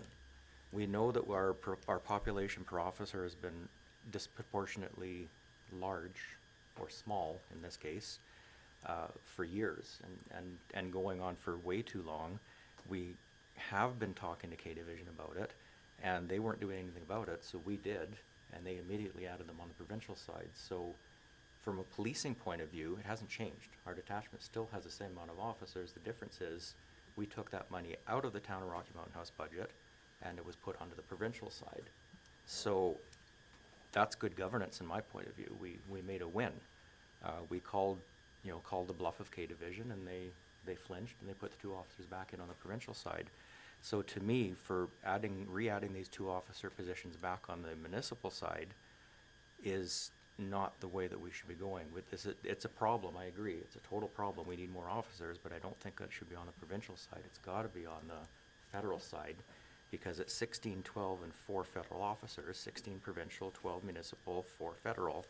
There's a very clear disparity that we need more federal officers. Yeah. So this is something that we should be working with our MP on and K-Division. Okay. And thank you very much. I think we should be working with our MP, and I haven't to date seen any letters from us. Like, I don't remember doing lobbying, and you know, it worked with post office. Maybe it could work with RCMP if we start lobbying our federal MP. And it's good discussion that we're having this. Yeah, Yeah. very good discussion. Yeah. I thought I saw Councillor Hutchinson, your light. No? Councillor Chappelle. Sorry, I had it in line. Thank you, Yes. Worship. I guess a question, Councillor Phillips brought up clerical staff, and we talk about members, which are far more expensive than clerical staff. I often wonder if we can provide clerical staff at a reduced rate, shared costing, that could put people feet back out into the field versus in the office. Yeah. And I'm not sure if our staff sergeant has brought that up or not. We may be more, when we talk about governance and our fiduciary interest in terms of saving money, that may be an alternate. Staff, and for every clerical person, it cuts so many hours off of actual officer in the field time. And so, I mean, if that's something, and we share that with Clearwater County. So if we bring one more clerical person on, however, they've had some vacancies in clerical staff as well. And I believe that was one of the things, Len, if you can, they just filled one of the empty positions in clerical as well in this last month. Mr. Kraus, did you remember her talking about that? Yes. So that has already helped. Like, that position was empty for a while. I think would you like to service level review adding another clerical person to see if that, or just should we bring it back to the policing committee and ask our current staff sergeant if that would assist with things? Your Worship, if I could. I think this could be a question for administration. What's our routing that we should take to have a look at this? I do say that the motion that's on the floor presently that you've presented probably doesn't hit the target as to where we need to take this to. Okay, thank you. So, Mr. Kraus, how do you feel that we should present the information moving forward? Do you want to wait till, is this a service level thing? Because I just feel that we just had service level, right? And then this has come up in policing. Your Worship, so just for clarification for council, so with the policing committee, the RCMP come annually with a 3-year financial plan for consideration of the policing committee. And part of that, they have their expectations or asks for additional officers. So for this year, they've requested neither an RCMP officer or a clerk.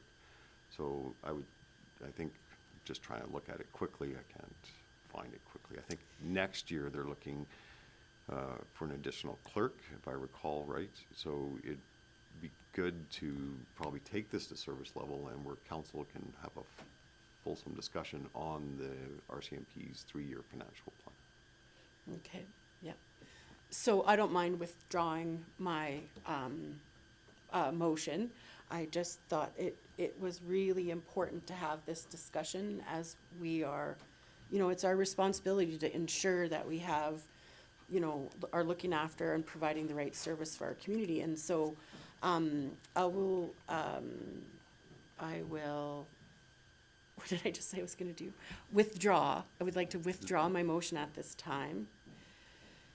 And do I need a motion to, So, Mayor, just I don't know what the right- procedurally, these are a notice of motion, so Yeah. under your procedural bylaw, the way it works is the motion actually goes onto the table okay, first, and Okay. then the discussion happens, and then council votes on your notice of motion. So your notice of motion is only to discuss, so council has done that, so you could probably just keep the motion on the way it is and just accept it. okay. So or could, approve. could I at this time make a motion that we, talk to our MP and start, So now- am I out of procedure again? Yeah, so you have a motion on the table, which Okay. is your notice of motion, so council should deal with that motion first. Okay, Then if there's a subsequent motion, then Okay, we can so- discuss it. we will vote on the motion on the table, and it's fine if we all reject the motion on the table because we've kind of discussed it around. So I'll call that to a vote right now. Be it resolved that council discuss reinstating to our CMP members back into service in our, this is part of our discussion. I think we should lobby our MP to get some federal side and also lobby our provincial get some more community so we can put some of those positions. Councillor, I would be, that we direct administration to reach out to our MP regarding federal officers at our detachment, as well as K Division.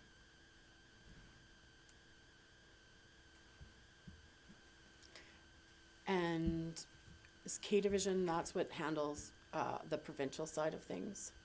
K Division handles the province of Alberta, so Okay, both. so then perhaps we should also let our MLA be aware that what we're, because that's the provincial side, right? And our MLA, we'll add our MLA in there.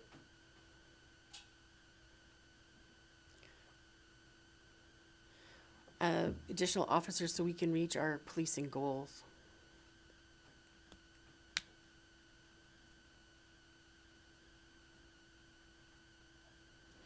Thank you very much for putting that motion forward. I appreciate that, Councillor Phillips. I'm gonna sleep better at night.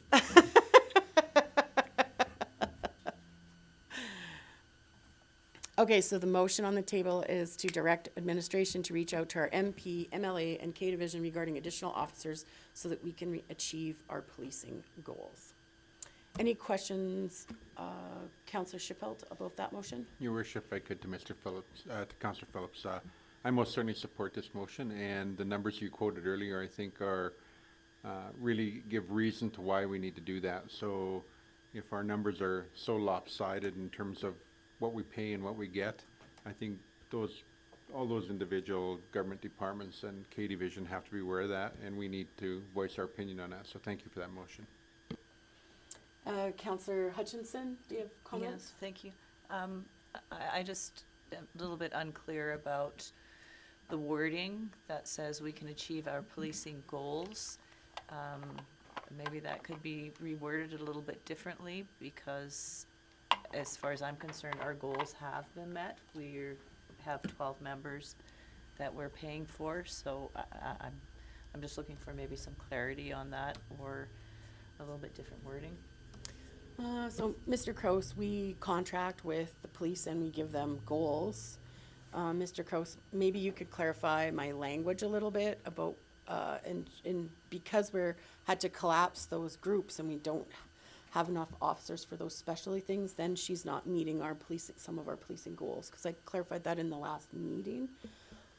Yes, But our, just to clarify that, so when we're talking about our crime reduction unit, because of the staffing challenges that are at the detachment right now, that's something that has been looked at and changed and modified. So with the lack of officers, especially from the federal side, it's creating challenges on the municipal side because we are having difficulty meeting our objectives because of the manpower in the detachment. It's So- basically a service level. So we can't get, we are not receiving our service level. That's our policing goals. Am I explaining that more? Would that be another way to describe it? Because it's a post-house detachment, it all goes into the same pool of officers. And the lack of officers on the federal side is for sure impacting the municipal side because the pool of officers is just less. And vacancies and lack of corporals is just compounding the problem. So, I mean, the only way we would adjust this statement is so that we can receive the services we are paying for, is another way to say that, but it's, I mean, it's up to Councillor Phillips to, if you like that I or think not. goals is the right word. It's the goals of, you know, the town of Rocky Mountain House, but it's also the goals of the detachment area in. Wording is proper. I think we're gonna leave it as it is on the table right now, so, we'll leave it as it's, worded. So now I'll call, if there's no further discussion, Mr. Kraus, your light is on. Yeah, thank you, Worship. Yes, suggest provide a bit more clout. So write a letter and our MLA regarding officers. Oh, that's what we meant by direct, to reach. Yeah, it's kind of, well, reach out to me. I could just phone them. Okay, Right. so But it's instead of just- to reach out, you'd like it to say to write a letter? Yes. Councillor Phillips, are you happy with that I am amendment? completely fine adding that in there, yes. So, yeah, to write a letter instead of reach out. Okay, so with that small amendment, I'm ready to see if there's no further discussion, seeing that there's none. Triple double checking, I'll call that to a vote. All in favor of the motion?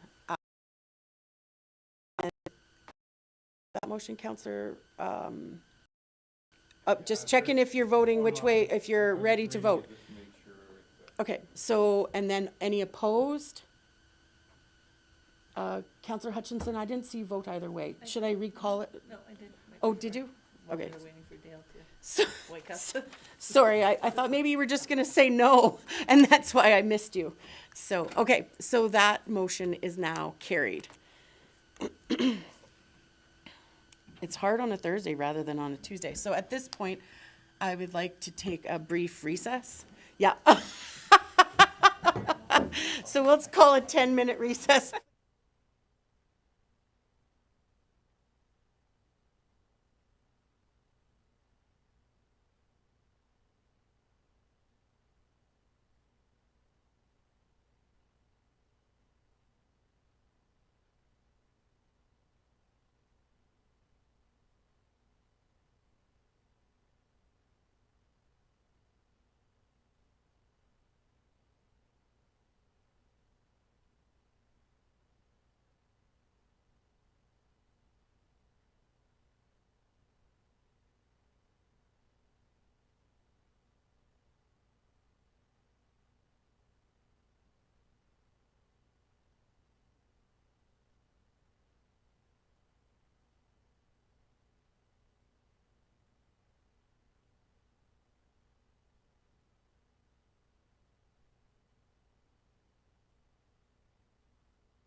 Thank you very much. Welcome back to the Town of Rocky Mountain House regular council meeting for March 21st, 2024. We've just completed 7.3 and had a break, and so now we're at 7.4, a notice of motion for the airport building. So the idea behind this is that the whole purpose of the project of replacing the terminal building, in my opinion, was for safety, because the lights and some of the equipment to run the airport were in a basement, and they needed to be in a better environment. They weren't in the best location, and so there was some hazards with where they were. And so the purpose of an airport building is to contain the login book for when people fly in and out of our community, an office for the manager that supervises and looks after the airport and everything like that. And then often bathrooms would be, and showers or no showers. That's sort of like the three purposes of a building, from my understanding. So we have a lot of capital projects and financial burdens on our municipality that I feel we should go back to looking at the purpose of the project.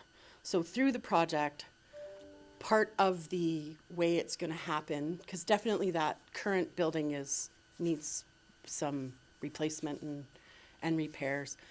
And part of that would be that we take the electrical, which runs the lights and the communication for pilots and the landing strip, and we move it into a separate building, make that all secure, move all that equipment, and then we deal with the terminal building itself. I was at the airport meeting the other night, and I still feel that there's a lot of stakeholders that are not happy with the level of engagement that we've provided for them. We need to maybe change our direction of the plan and designing and focus, before it goes to tender, focus on ensuring the safety and a building to contain all of the important infrastructure that's needed for the airport. And maybe somehow put off replacement of the terminal building with some temporary type thing or something like that, because I feel that it's a burden on our community and that it's not what the stakeholders want. The plans that we have now don't look anything like what was submitted by, for example, Mr. Bowman. Now, most of those stakeholders out there have built their own hangars. They're familiar with the ground, the building, the construction. You know, I don't know a better plumber in Rocky Mountain House than Barry Bowman. So when he's talking about construction, I feel that his voice has lots of weight, and let alone all the other stakeholders that have built out there. So he's questioning things and maybe we don't want that level of engagement with our stakeholders for whatever reason. But I just feel that it's time to maybe have a constructive conversation that we could put a pin in the terminal building and just work towards moving on with the little building for the communication and electrical and separate the two for now. We could maybe save some costs moving forward that would be a burden for our community. Councillor Hutchinson. Thank you. I guess for clarity, I'm asking, so is the motion on the floor for discussion? Are we ready to discuss it this time? Yes, 'Cause absolutely. usually Would you we like to? put the motion on the floor and then have our discussion. I just want clarity on that, so if that's fine. I think this is a little late for discussion. We've already received the funding, the grant funding for the initial correct me, Dean, what's the Design. design plan, design elements and whatnot. And in that, it is recognized that the landing lights, electronics, and all of that will be in a separate building. You know, we've already committed, the plans that have been set forward are still a conceptual drawing, and you know, both town and county have given a dollar amount for the plans to go out to tender to see exactly what, I mean, again, it's not in stone what is being built at the time, but I think we're already past the point where the building of a terminal building is already advanced and it's already happening. So we're at the design stage. It hasn't gone for tender yet. We've set aside a budget amount of money. But like I said, it hasn't gone for tender. And when we get feedback at meetings and in discussions with, you know, these stakeholders in our community, I feel that it's not what they wanted for a terminal building. We could design whatever we wanted, but if that's not gonna make the residents, and ideally, the stakeholders are the ones that are using the building, or they're most familiar with the needs and the wants and the whys and the hows. Because I don't have a plane, so I'm assuming that people with planes that have hangars, that pay leases, and certainly, we're a little bit of a user pay system. So if we have this big cost to ratepayers, I would say that we are gonna wanna turn that over to some of the users, and that would be the pilots or airport users and stakeholders at the thing. So I just want to say that I don't think the design that they have come up with meets what the stakeholder wants. And I get that it was just like a temporary building, but now we're going into like costs and tendering. And so we have to have some point where we can say, whoa, this is not what we want for our community before we've committed to a project that is not suitable for us. And also I'll go to Councillor Phillips. Thank you. So this terminal building isn't just a decision for the town of Rocky Mountain House. This is also a Clearwater County decision because we both are in partnership at the airport at 50-50, 50% each. So this has been in the discussion for the last 2 years through the ICC committee. Everything has been agreed through the ICC committee, back through both councils and endorsed. And as Councillor Hutchinson had mentioned, the electronics and communication is already going in a separate building. That's part of the tender process. And at the last ICC meeting, the instruction was directed to administration to put it out to tender, to see what the bids would come back at, and then it would come back, and whether there'd be more discussion on what the budget amount came in at. Is that what we want? You know, that would be more opportunity to discuss the building itself. But we were given a $200,000 grant for this process, so that hasn't cost the taxpayers any money at this point. So at this point, it's both councils have agreed upon it. The ICC committee has agreed upon it. You know, and when we're talking about what used to be the airport commission, which really was just an advisory committee, it wasn't an actual commission of any sorts. There was only one airport user out there, short of the forestry division out of there. So you're only getting one airport user ideas, whereas now we have a stakeholders meeting, so you're getting all of the users. So I'm not quite sure where that one's coming from, but I at this point, both councils have endorsed it, the ICC's endorsed it, it's going to tender. I'm not sure if you can pull the plug at this point. So I'm not saying that we pull the plug. For sure, I understand that the separate building, understand how the construction's gonna go, and I'm fine with the separate building. What I'm saying is we got $200,000 grant to design a building that is not gonna meet the needs and wants of the stakeholders, and we have all of these fiduciary burdens that are coming to our community, and we're gonna end up with a designed building that's gonna be no good. So why don't we stop the design process now and go back and say, this is not what the stakeholders are, and engage them in a more effective manner. So there's different levels of engagement, and having a meeting where they're just told what's happening without being able to give any input, I feel like their voice is not being heard. And I realize we're going through this process, and even as a council member, it's hard to figure out where we can say stop, because I say, well, this is not what they want. Well, we'll just let them go through the design, and then we'll see what the tender is, and like, for sure, if I need to postpone this till the tender comes back, but I just think that moving forward with something that is not going to be suitable for the stakeholders seems like a waste of energy and time, when we could, address some of the issues now. So I'm going to go to Councillor Hutchinson, and then I'll come to Councillor Deputy Mayor Caprero. Thank you. I just want to comment that, most of us were at that stakeholder meeting. It was a very poor turnout from the stakeholders. This process has been going on, as Councillor Phillips said, for a number of years now. They had the open houses, they had all of that history to build up to this point. The agreement has been completed and done with what we felt was a good alternative to have the stakeholder engagement.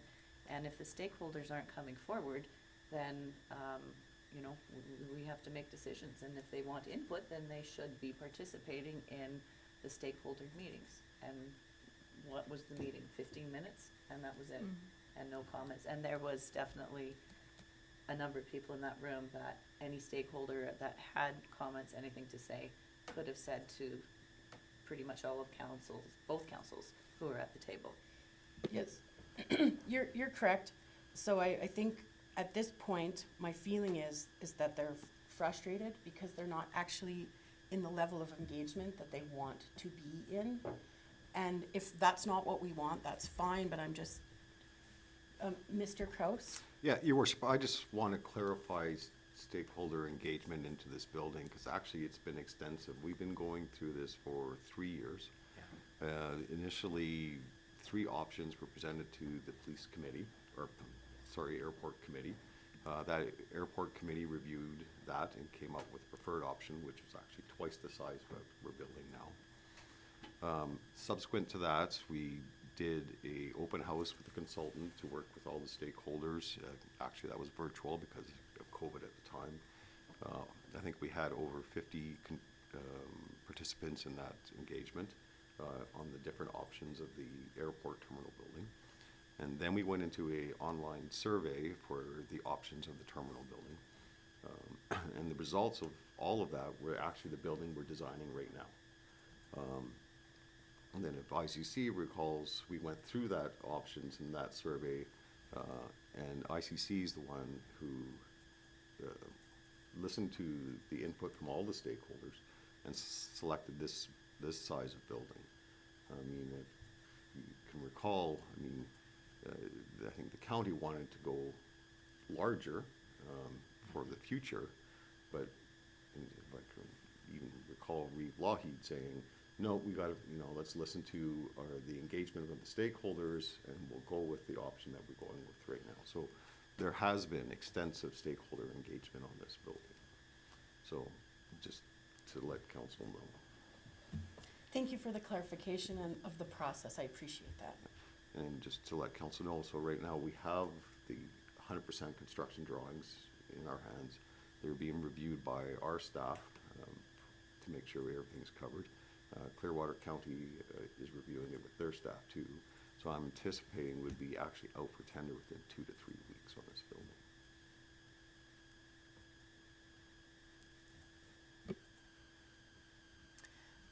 So, Councillor Caprero? I was just going to say, but between what Councillor Hutchinson and Mr. Kraus has just said, my points have been covered. Thank you. Councillor Phillips? Yeah, just going back to some of the points Mr. Kraus made, there was a small, medium, large building. We're not building the large, we're building the small building. Like, we've gone with the most economical choice. But my question is, what part of the building isn't good for stakeholders? Because it's a very simple building. It's got washrooms, it's got an office, and it's got a common area. What part of that isn't satisfactory to the stakeholders, and what are they looking for that's different? That's Well- my question. Like, I guess they need to come forward then, right? So I'm only presenting what I feel was given from members of the community, and that's what the discussion comes from. So I just, feel that we have a lot of capital projects and burdens coming towards our community, and if we can simplify, if you're given choices between 3 expensive buildings, but you're still not meeting what was needed, and I'm not saying that, small, medium, and large, or whatever the 3 choices were, maybe none of those 3 choices really fit with what the stakeholders envisioned or what we can afford. But I just needed to present that people, we have to fix the one part, but maybe we need to review the building again before we go forward with the tendering process and spend the money. Councillor Chappelle. Thank you, Your Worship. I think at this point, we have to wait for the tendering to come back before we'll know. Until something is in the ground, is it not reversible or changeable? There's all kinds of elements that can come forward that change projects. So I think at this point, we wait and see what the pricing comes out at, and at that point, if it's reasonable, then it may be a go-forward point, and if it's not reasonable, then it may be a relook at. And so I think at this point, we need to figure out what the pricing is. Both the town and the county have come up with a vision as to what they feel is reasonable. And I agree, if we went through the processes, as part of my time on council, then we went through the processes. It could be a point of no return. But there's always, until you're in the ground, changes can occur. So I think that in this case, we'll look at it at that point and determine what's going to happen. Okay. And the plan does have a separate building for the Yes. all the electrical and mechanical, not mechanical, electrical So requirements. So I'm not challenging that. That's what Yeah. I was trying to say, is that I'm not challenging that. I am aware that that's separate, and, it needs to for sure go forward. I'm just, I just needed to have this discussion to represent my community. So, now we have a motion on the table, right? Does anybody else have any further discussion? So I would like to postpone this motion until after the tendering comes through. Any further questions or comments on that? Do we have to do a motion to postpone, Mr. Kraus? Okay, so my motion to postpone, all in favor of that? And those opposed? And that is carried.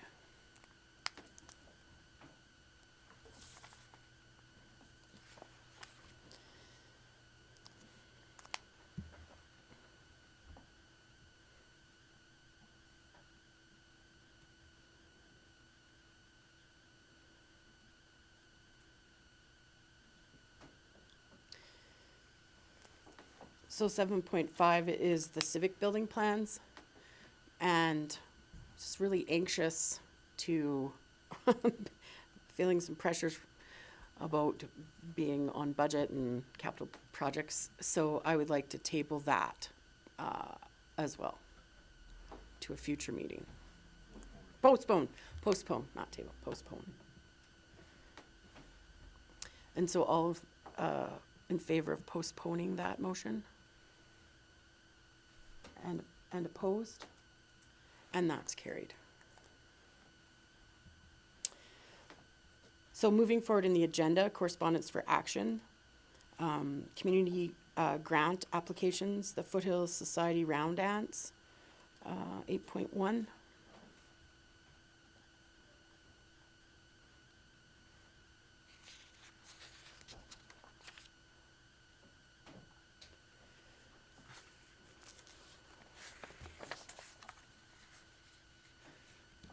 Do you want me to present? Did you want to go?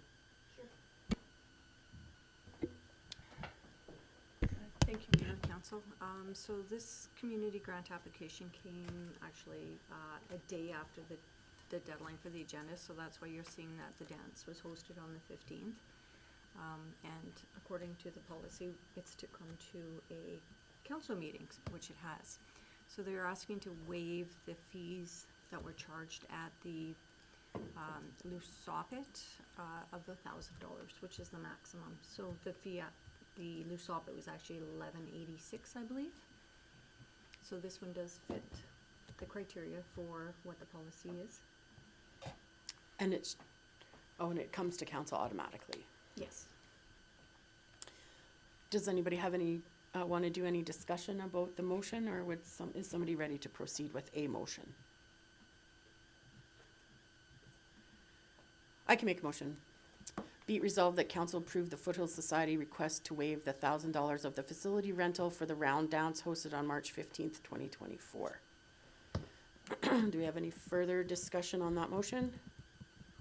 Councillor Phillips? Not really as much discussion, just to encourage applicants to bring their applications in on a timely manner so that we're not deciding them after an event's already taken place. Right. That's all. Great point. So, if no further discussion on that motion, I'll call that to a vote. Seeing none, all in favor? And those opposed, and that's carried. So the Rocky Mountain House Filipino Canadian Community Association Food and Music Festival. Ms. Breeze. Thank you, Mayor and Council. So this is their 4th annual Food and Music Festival. I believe Council has supported this event for the last few years. So definitely meets the criteria of what the policy is. It's a community event, and they encourage all of the community to come out for this event.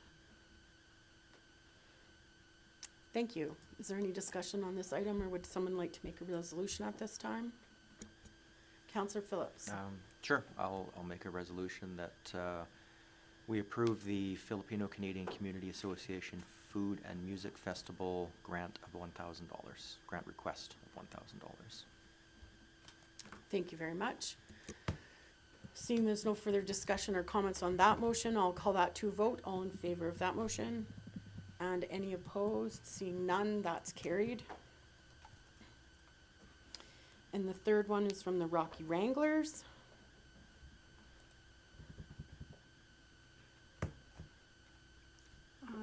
Thank you, Mayor and Council. So this one is actually a request to waive fees at the North Saskatchewan River Park, right? Yes. Okay, yes. Sorry. So these ladies do training out there for the big chuck wagon event. So it doesn't quite fit the criteria of the policy because it's not a community event. It's to waive fees for them to train for an event. So I've left this one up to council to have a discussion on and make a decision.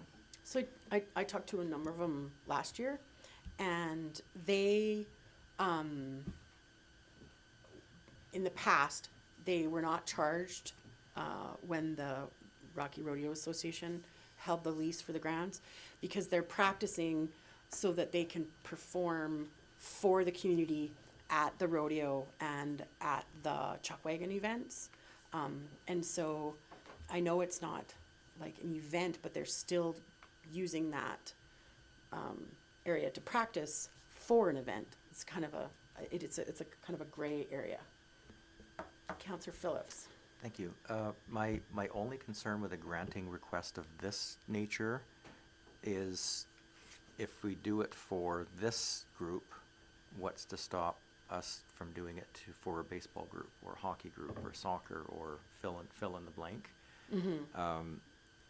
It's not an event, it's actually for practicing. So that's my big concern about this one, is it's not an event, and if we do it for this group, we've set a precedence that we need to do it for every user group, and that's my only concern with this one.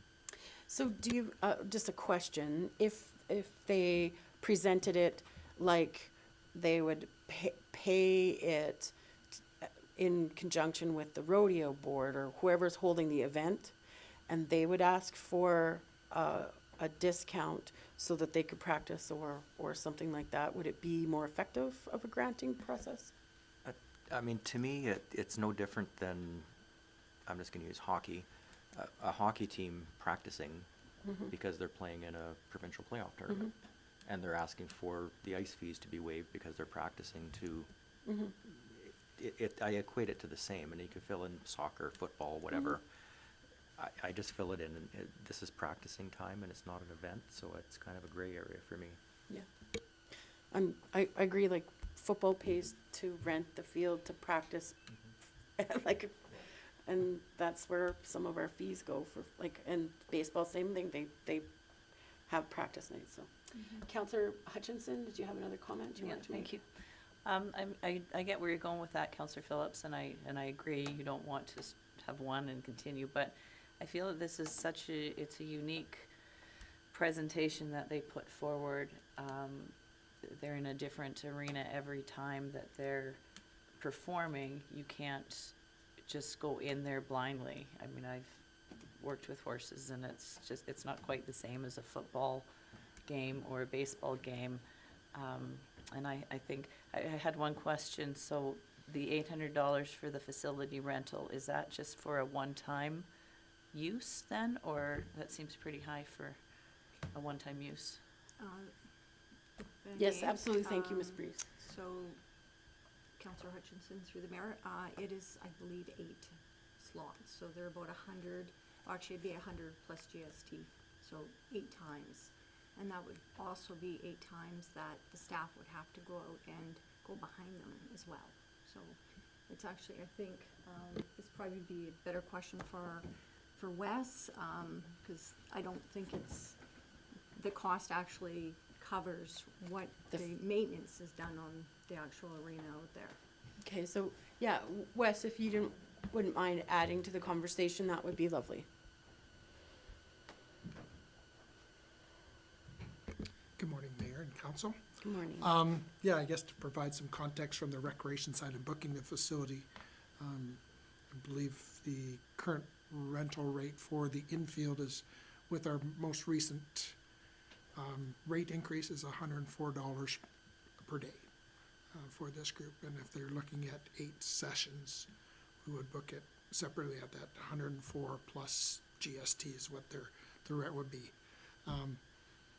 Yeah, waiving the fees or not, we have to go in and prep the site before they go on to make sure it meets the criteria that it's safe type of thing. So you get staff going in, and that's no different than any other facility. We're prepping the facility to make sure that it's safe for the user group to use. So I'm not sure if that answered your question. And so I think our question was more like a budgeting thing. So does $100 cover what it costs us to do that? And my impression is that it doesn't, but that's what we wanted to clarify. Yeah, that's a larger discussion when it comes to rates and fees. Right now, that's what we have in place. Does it cover the actual cost of what it cost? Not even close. Okay. Okay. And so this is part of our user fee system where, you know, just like football pays to use the football field, and like you said, hockey plays for practice. So that's sort of where we're at. But, I mean, as a community service, we can still make decisions. Councillor Phillips and then Councillor Chappelle. Yeah, just further to what Wes had talked about, I mean, our rec facilities are nowhere near cost recovery, so this is no different than the ice arena or football field or anything like that. Your worship, I would just make a suggestion that we cover half the cost of the $800. Gives them a bit of a break and still covers off some of our hard costs that we have for going down there. I mean, it doesn't work, it's not 100% perfect for anybody, but it's a compromise that may work, and I just throw that out as a suggestion.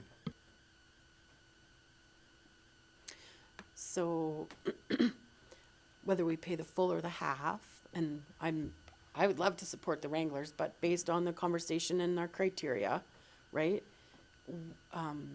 You know, are we gonna have every community group coming and asking for half the fees for their hockey and half the fees? Maybe what needs to be suggested is maybe we could see if we could match them up with a community donor to cover that cost, you know, somehow. And they come in with flags. Maybe they could get a community donor and have a flag for that community member, that thank you, sponsor, that's the word I was looking for. And maybe we should do more of like I would give them money in a second, but our policy and you know, but whatever council decides, I'm on board with whichever direction we go. There's no motion on the table yet, so that's the next thing. Councillor Caprero? I was gonna go ahead and make a motion. Okay.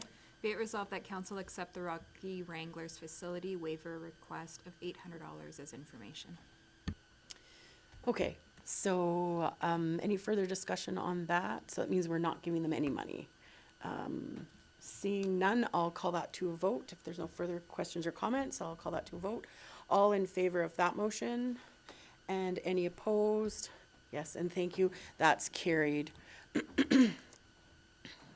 So the next item on our agenda is that, is 8.2. Invitation for Blue Mountain Power Co-op AGM, April 12th, 2024. I'm unavailable on that night to attend that meeting. So we certainly, is Councillor, Deputy Mayor Caprero still our Deputy Mayor on that day? I don't know what day is your day. Sorry. Yeah, until July 1st, I believe, but Okay. I think that we're coming back from the EDA conference that day, so I would not be available. Yeah. And when I say we, I mean Councillor Hutchinson, myself, and Councillor Phillips. Thank you for the clarification. So, and thank you. I'm like, was gonna look that up because I'm like, when, because we're starting to get invitations so far ahead, so. Would it be appropriate, does anybody else have the ability to attend that on behalf of the town of Rocky Mountain House that evening? Councillor Chappelle or Councillor, Musker? It's a Friday, I believe. Councillor Hutchinson, your light is on. Did you, Yeah, I speak. okay. Thank you. I'll let you have a turn while they're checking their calendars. I would just like some clarity from admin. What would be the purpose of somebody from our council attending this meeting? How does it relate to our business as a town municipality? And is it just for the sake of going to go, or is there business that would somehow apply to our municipality? So I've been to it before. It's basically a meeting where they tell you what's happening and they elect directors so that you just know what's happening in your area. When I went last time, Gerald Soroka was there and quite a few of the county councillors all were there. So it's just part of supporting our friends and neighbors. It doesn't, there's no business to be done. It's just so that we know what's happening in our community. If I may? Yep. And again, that's why I directed to administration. Is there any other substantial reason why we would go besides just good neighbor policy? So, Your Worship, no, that's basically it, good neighbor policy. We don't work with Blue Mountain Co-op. So. Thank you. Councillor Chappelle? If you wish, Your Worship, if I could, I don't know if I haven't looked at my calendar, but if I'm open that day, I most certainly could attend. It's in Caroline, so Yeah, it's just a PR thing, so if you're Yeah. able to go and represent, it's if not council a wishes cost. me to go, I Yeah. would go. So I'll make a motion at this time that Councillor Chappelle, if he's available, or Councillor Mosker, or Ald, if they're available, to attend on April 12th, whichever one of the singular people are available to go, that they would go as a PR to support our community neighbors and partners.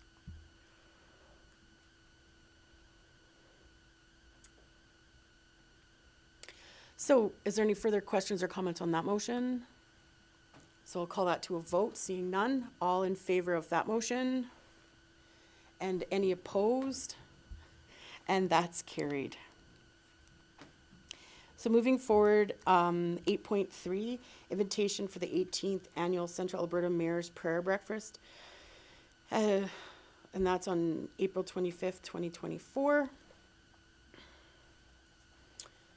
And so attended that last year. There's quite a few community partners at that event. Even though it's outside of Rocky, it's a good way to promote our community. And I met all the owners of McDonald's there last year, and that helped us for when we started doing our coffee with the counselor, because I already had a relationship with them. And you never know what other developers or partners. I think I sat with the mayor of Sylvan Lake. It's just a community event similar to Blue Mountain Co-op. So I am available on that day to go. Councillor Mosker. Thank you. Is it available to all of us? We can make a motion that anybody could attend. Yeah, it's open that anyone could attend it. It's Tracy, I don't know how much the ticket is this year, but it's usually 20. Is it 45? I was gonna say it's $45. So anybody for sure could attend. It's open to the public even. Would you like to attend, Councillor Mosker? I sure would, yes. Okay, so anybody else would like to attend that prayer breakfast? I was just going to make a motion that for anyone on council that wishes to attend the April 25th prayers breakfast in Red Deer can do so. Thank you very much. Councillor Hutchinson? Yeah, I'm opposed to this. I have been for the last 3 years now. I don't have any problem with anybody who chooses to go, but my opinion is that I don't feel that the taxpayers should be paying for something that has to do with something that's not really municipal business. So, just my thoughts. Thank you, Councillor Musker. Yes, thank you, Your Worship, to Councillor Hutchinson. I agree. I am prepared to pay my own way if that's the way it needs to be, because I agree. Because it's a faith-based event, I don't expect a municipality to pay my way. Okay. So, sorry, who made the motion? Councillor Phillips made the motion. Councillor Phillips, would you make a minor, would you be in favor of an amendment that says we're approved to go as ourselves, mayor and councillor, to represent the community, but we pay our own tickets? Yes, I'll make that friendly amendment. Thank you very much. And because it's a PR event, so it's not in our thing. And I think that would also include that we'll make our own transportation there as well. So if we could add, do you mind adding that amendment so there is zero cost whatsoever? Just trying to think of the wording for it. We'll supply our own transportation. Yeah, with council members providing their own transportation. We can carpool. Councillor Chappelle. Your Worship, I would speak against the motion the way it reads now. I think that if you're a councillor and you're going, these kind of functions always provide something. You do networking of some type, no different than going to the Caroline function. There's many functions that are networking oriented, or you rub shoulders with somebody who can be beneficial down the road. So I think this is no different than that. I think we should, as a council, participate in these events more often than not, because what comes out of them is far greater than just financial costs. So I would vote against this motion the way it reads. I think the cost should be picked up by the municipality. That's where I'm at. So we can amend the motion or back to the original motion, depending on the mover of the motion, or we can vote and then make a new motion. Councillor Mosker, would you like to? Just another comment. I agree with you as well, Councillor Schipholt.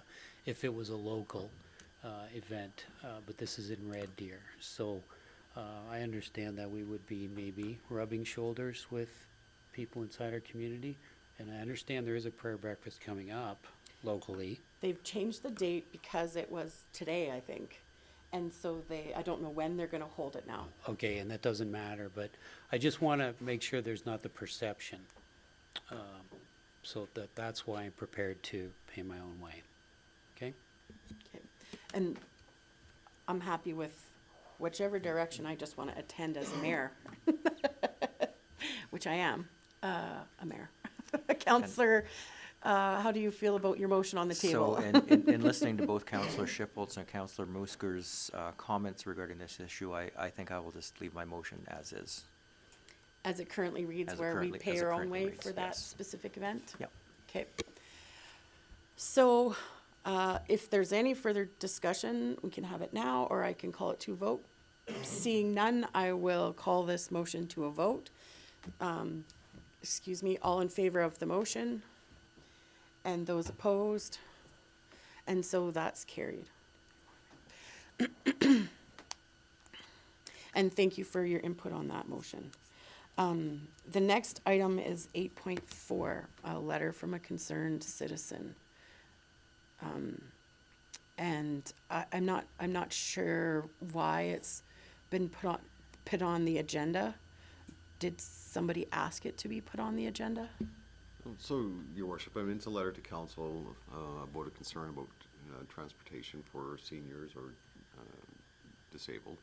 So it's there for council's information, but just to add follow-up to that, Alberta Health Services has asked for a meeting on Monday, actually, in regards to this same topic. And we should be responding to this citizen, so council can just make a motion that we thank you for bringing this concern forward and that we're working with Alberta Health Services and for further discussions. Can I also ask a question, because like I'm making sure I haven't missed it, but Transportation was doing a study through the women's shelter, and then that was presented back in September. Have we had any further feedback on that? Because this is one of the items that was addressed through that transportation issues. So, Your Worship, there's two aspects here. FCSS did a needs assessment for the community, and transportation rose to the top, I believe, on that needs assessment. And yes, Miss Easton through, I can't remember the name of their foundation. The Tamarack Transportation. Thank you. I think they were applying for grants for capital to provide such a service, but I don't think they've ever came back to us whether they were successful or not yet. Okay. I know this isn't the first time this has been brought up to me as a counselor. I've heard it a couple of times. Councillor Chappelle.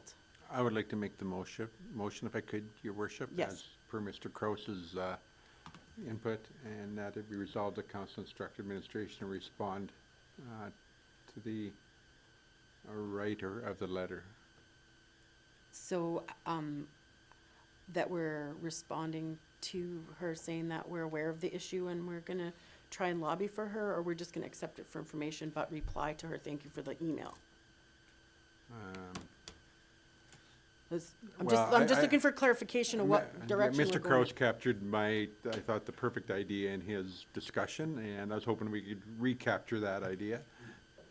That we are meeting with Alberta Health Services and other stakeholders on this issue. So. Yes, thank you. Okay, so I just wanted a clarification. Thank you. So with that motion on the table, and there's no further questions or comments, I'll put that to a vote. All in favor of that motion? And any opposed? And that's carried. So that completes correspondence for action. Now we have 9.1 to 9.6. Is there anything in there that we need to bring out to have discussion on? Seeing none, would somebody like to make a motion at this time so we can move forward? Councillor Moosker? Try again. Your light's off, but we heard you. We all heard you hit the button. Thank you, Your Worship. I'd like to make a motion that we accept items 9.1 through 9.6 for information. Thank you very much. So, seeing though that there's no questions or comments on that motion, I'll call that to a vote. All in favor of that motion? And that's carried. Thank you very much. Our action list for March 21st, 2024, Mr. Kraus, 10.1. Yeah, thank you, Your Worship. So just going through the action list, so for the open items, so actually the first one is actually an action item for the mayor, and that's on the mid-sized towns caucus, to report back whenever that meeting occurs. And then for the other two that are still open, it's the rental rates at the post house and municipal benefits, and those are both scheduled to come to council on April 9th GPC meeting. And so I see we have a question about the action list at this time. Councillor Chappelle. Thank you, Your Worship. If I could, to Mr. Kraus, and that's in regards to the RCMP station and the credit card machine and all that kind of stuff, which is once upon a time on the action list crossed out. And we got that all resolved? Is everything working according to the hope that it was going to work, or where is that all at? Okay, I think that's an administrative inquiry versus an action list, but I could answer it now. But I can answer it now. Thank you. So charging for criminal record checks, that's up and running, and they're currently doing it. What has come to light after it was implemented is the RCMP came back to us and said, under their agreement with the provincial government, they cannot charge county residents for criminal code checks. So currently, the way it's operating, it's only if you're a town resident that you get charged. So we have a couple of options. The council, and council determines that there's an inequity in the service and stop charging for criminal record checks. We have talked to the staff sergeant on the program attachment. She's to go for generally can process it the same day or the next day. So they seem to made it more efficient there at the detachment for the criminal record checks. And as a result, she's saying ones that are requested and never picked up have dropped off dramatically because it's quicker. I think for February they had none that were requested and not picked up. So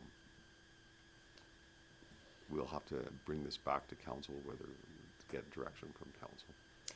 So my only question is it already coming back to council, or do we have to request it to come back to council? We'll bring it back. I mean, Ms. Quinlan and I just had the discussion yesterday, but we can bring it forward. But if council wants us to provide us some direction right now, we're more than willing. I mean, if council's satisfied the way it's running right now, then there's no need to bring it back to council for a decision. But if council's either wants us to lobby the provincial government to allow it, or just remove the fee, then we would need a council decision. We don't know at this point because it's just sort of like a newer thing, and generally you do it in September if you're a parent or unless your job, if you're doing it for employment, right? I want to say that we need to have a little bit more data about like how many people are paying, how many people, does it cover our costs of the machine and the phone line and the whatever, right? But it'd be hard to know that off of 1 or 2 months of data. Those are just my off the cuff comments. Councillor Phillips. I know we had this discussion numerous times over the criminal record checks, and it is quite a large financial cost to the detachment. My preference in this would be to write a letter to the province and see if we can lobby the province to change their mind on it.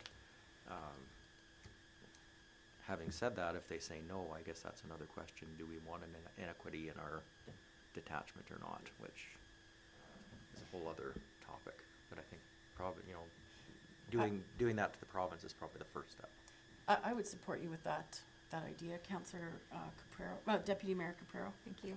I'm thinking maybe it just needs to come back to a council meeting so we can have more discussion on it. Councillor Musker? Oh, sorry. No, that's fine. I'm just checking. So if it's coming back to a council meeting already, or would you like a motion for that? No, I think we got direction from council, like, the council wants discussion. Okay. Counselor Phillips, did you want to do that letter now? So if we had an answer back from the provincial government, by the time it comes back, we'd have that information No, your worship, we'll pursue that on our own? just from this conversation, Okay. and then we Yeah. can bring back the information for council. Yeah, I think to we make should a have the decision. discussion first. and- yeah. Okay. Is there any other questions about the action list for today? Whatever day today is. March 21st, 2024. So at this time, I'll make a motion to accept for information the action list for March 21st, 2024. All in favor of that motion? And no opposed, and that's carried. Do we have any administrative inquiries today? Seeing none, I can move forward in the agenda. Do we have any notices of, We had a discussion last year, and I thought we were doing it with our, reports, thank you, our council reports. Are we not doing it that way? Or do we want to do it, a different way? Is that what your motion is, just to have that discussion? I just want clarity in how we're gonna do it this year. Because one of the questions that came for my first Coffee with the Counselor is, what are you doing with the information you gather at Coffee with the Counselor? And I did not recall what we did do last year, so I guess I'm looking for pressure and ensuring that that's the direction we want to take this year. Is that an administrative inquiry rather than, or do we make a motion and? Notice motion, okay. Thank you very much for your notice of motion. Do you want to provide that in writing? Your notice, just like we did last week, to administration so that it can be put in the agenda? Is that the requirement? So your worship, yeah, typically, just send us an email of how you want your motion written. Thank you, Mr. Cross. Or we can assist also. Better yet. Okay, do we have any other notices of motion today? Seeing none, I'll break for a quick 5-minute recess before we go into closed session, so.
Thank you very much. Welcome back to the Town of Rocky Mountain House meeting so without any questions or comments on that motion, I'll call that to a vote. All in favor of the motion? And any opposed? And that motion has been carried, so now we're going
Thank you very much. So welcome back. We've just come from finalizing our closed session discussions, and there is one motion that has come out of closed session, so I will turn it to Councillor Hutchinson for that motion.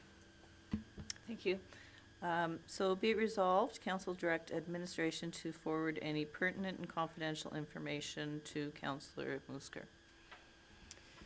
Thank you very much, and that's intended to keep him up to date with the topics that we're discussing as a council, so that he's part of the discussion. All in favor of that motion? Any opposed? And that's carried. With that motion being completed, we're at the end of our meeting, and so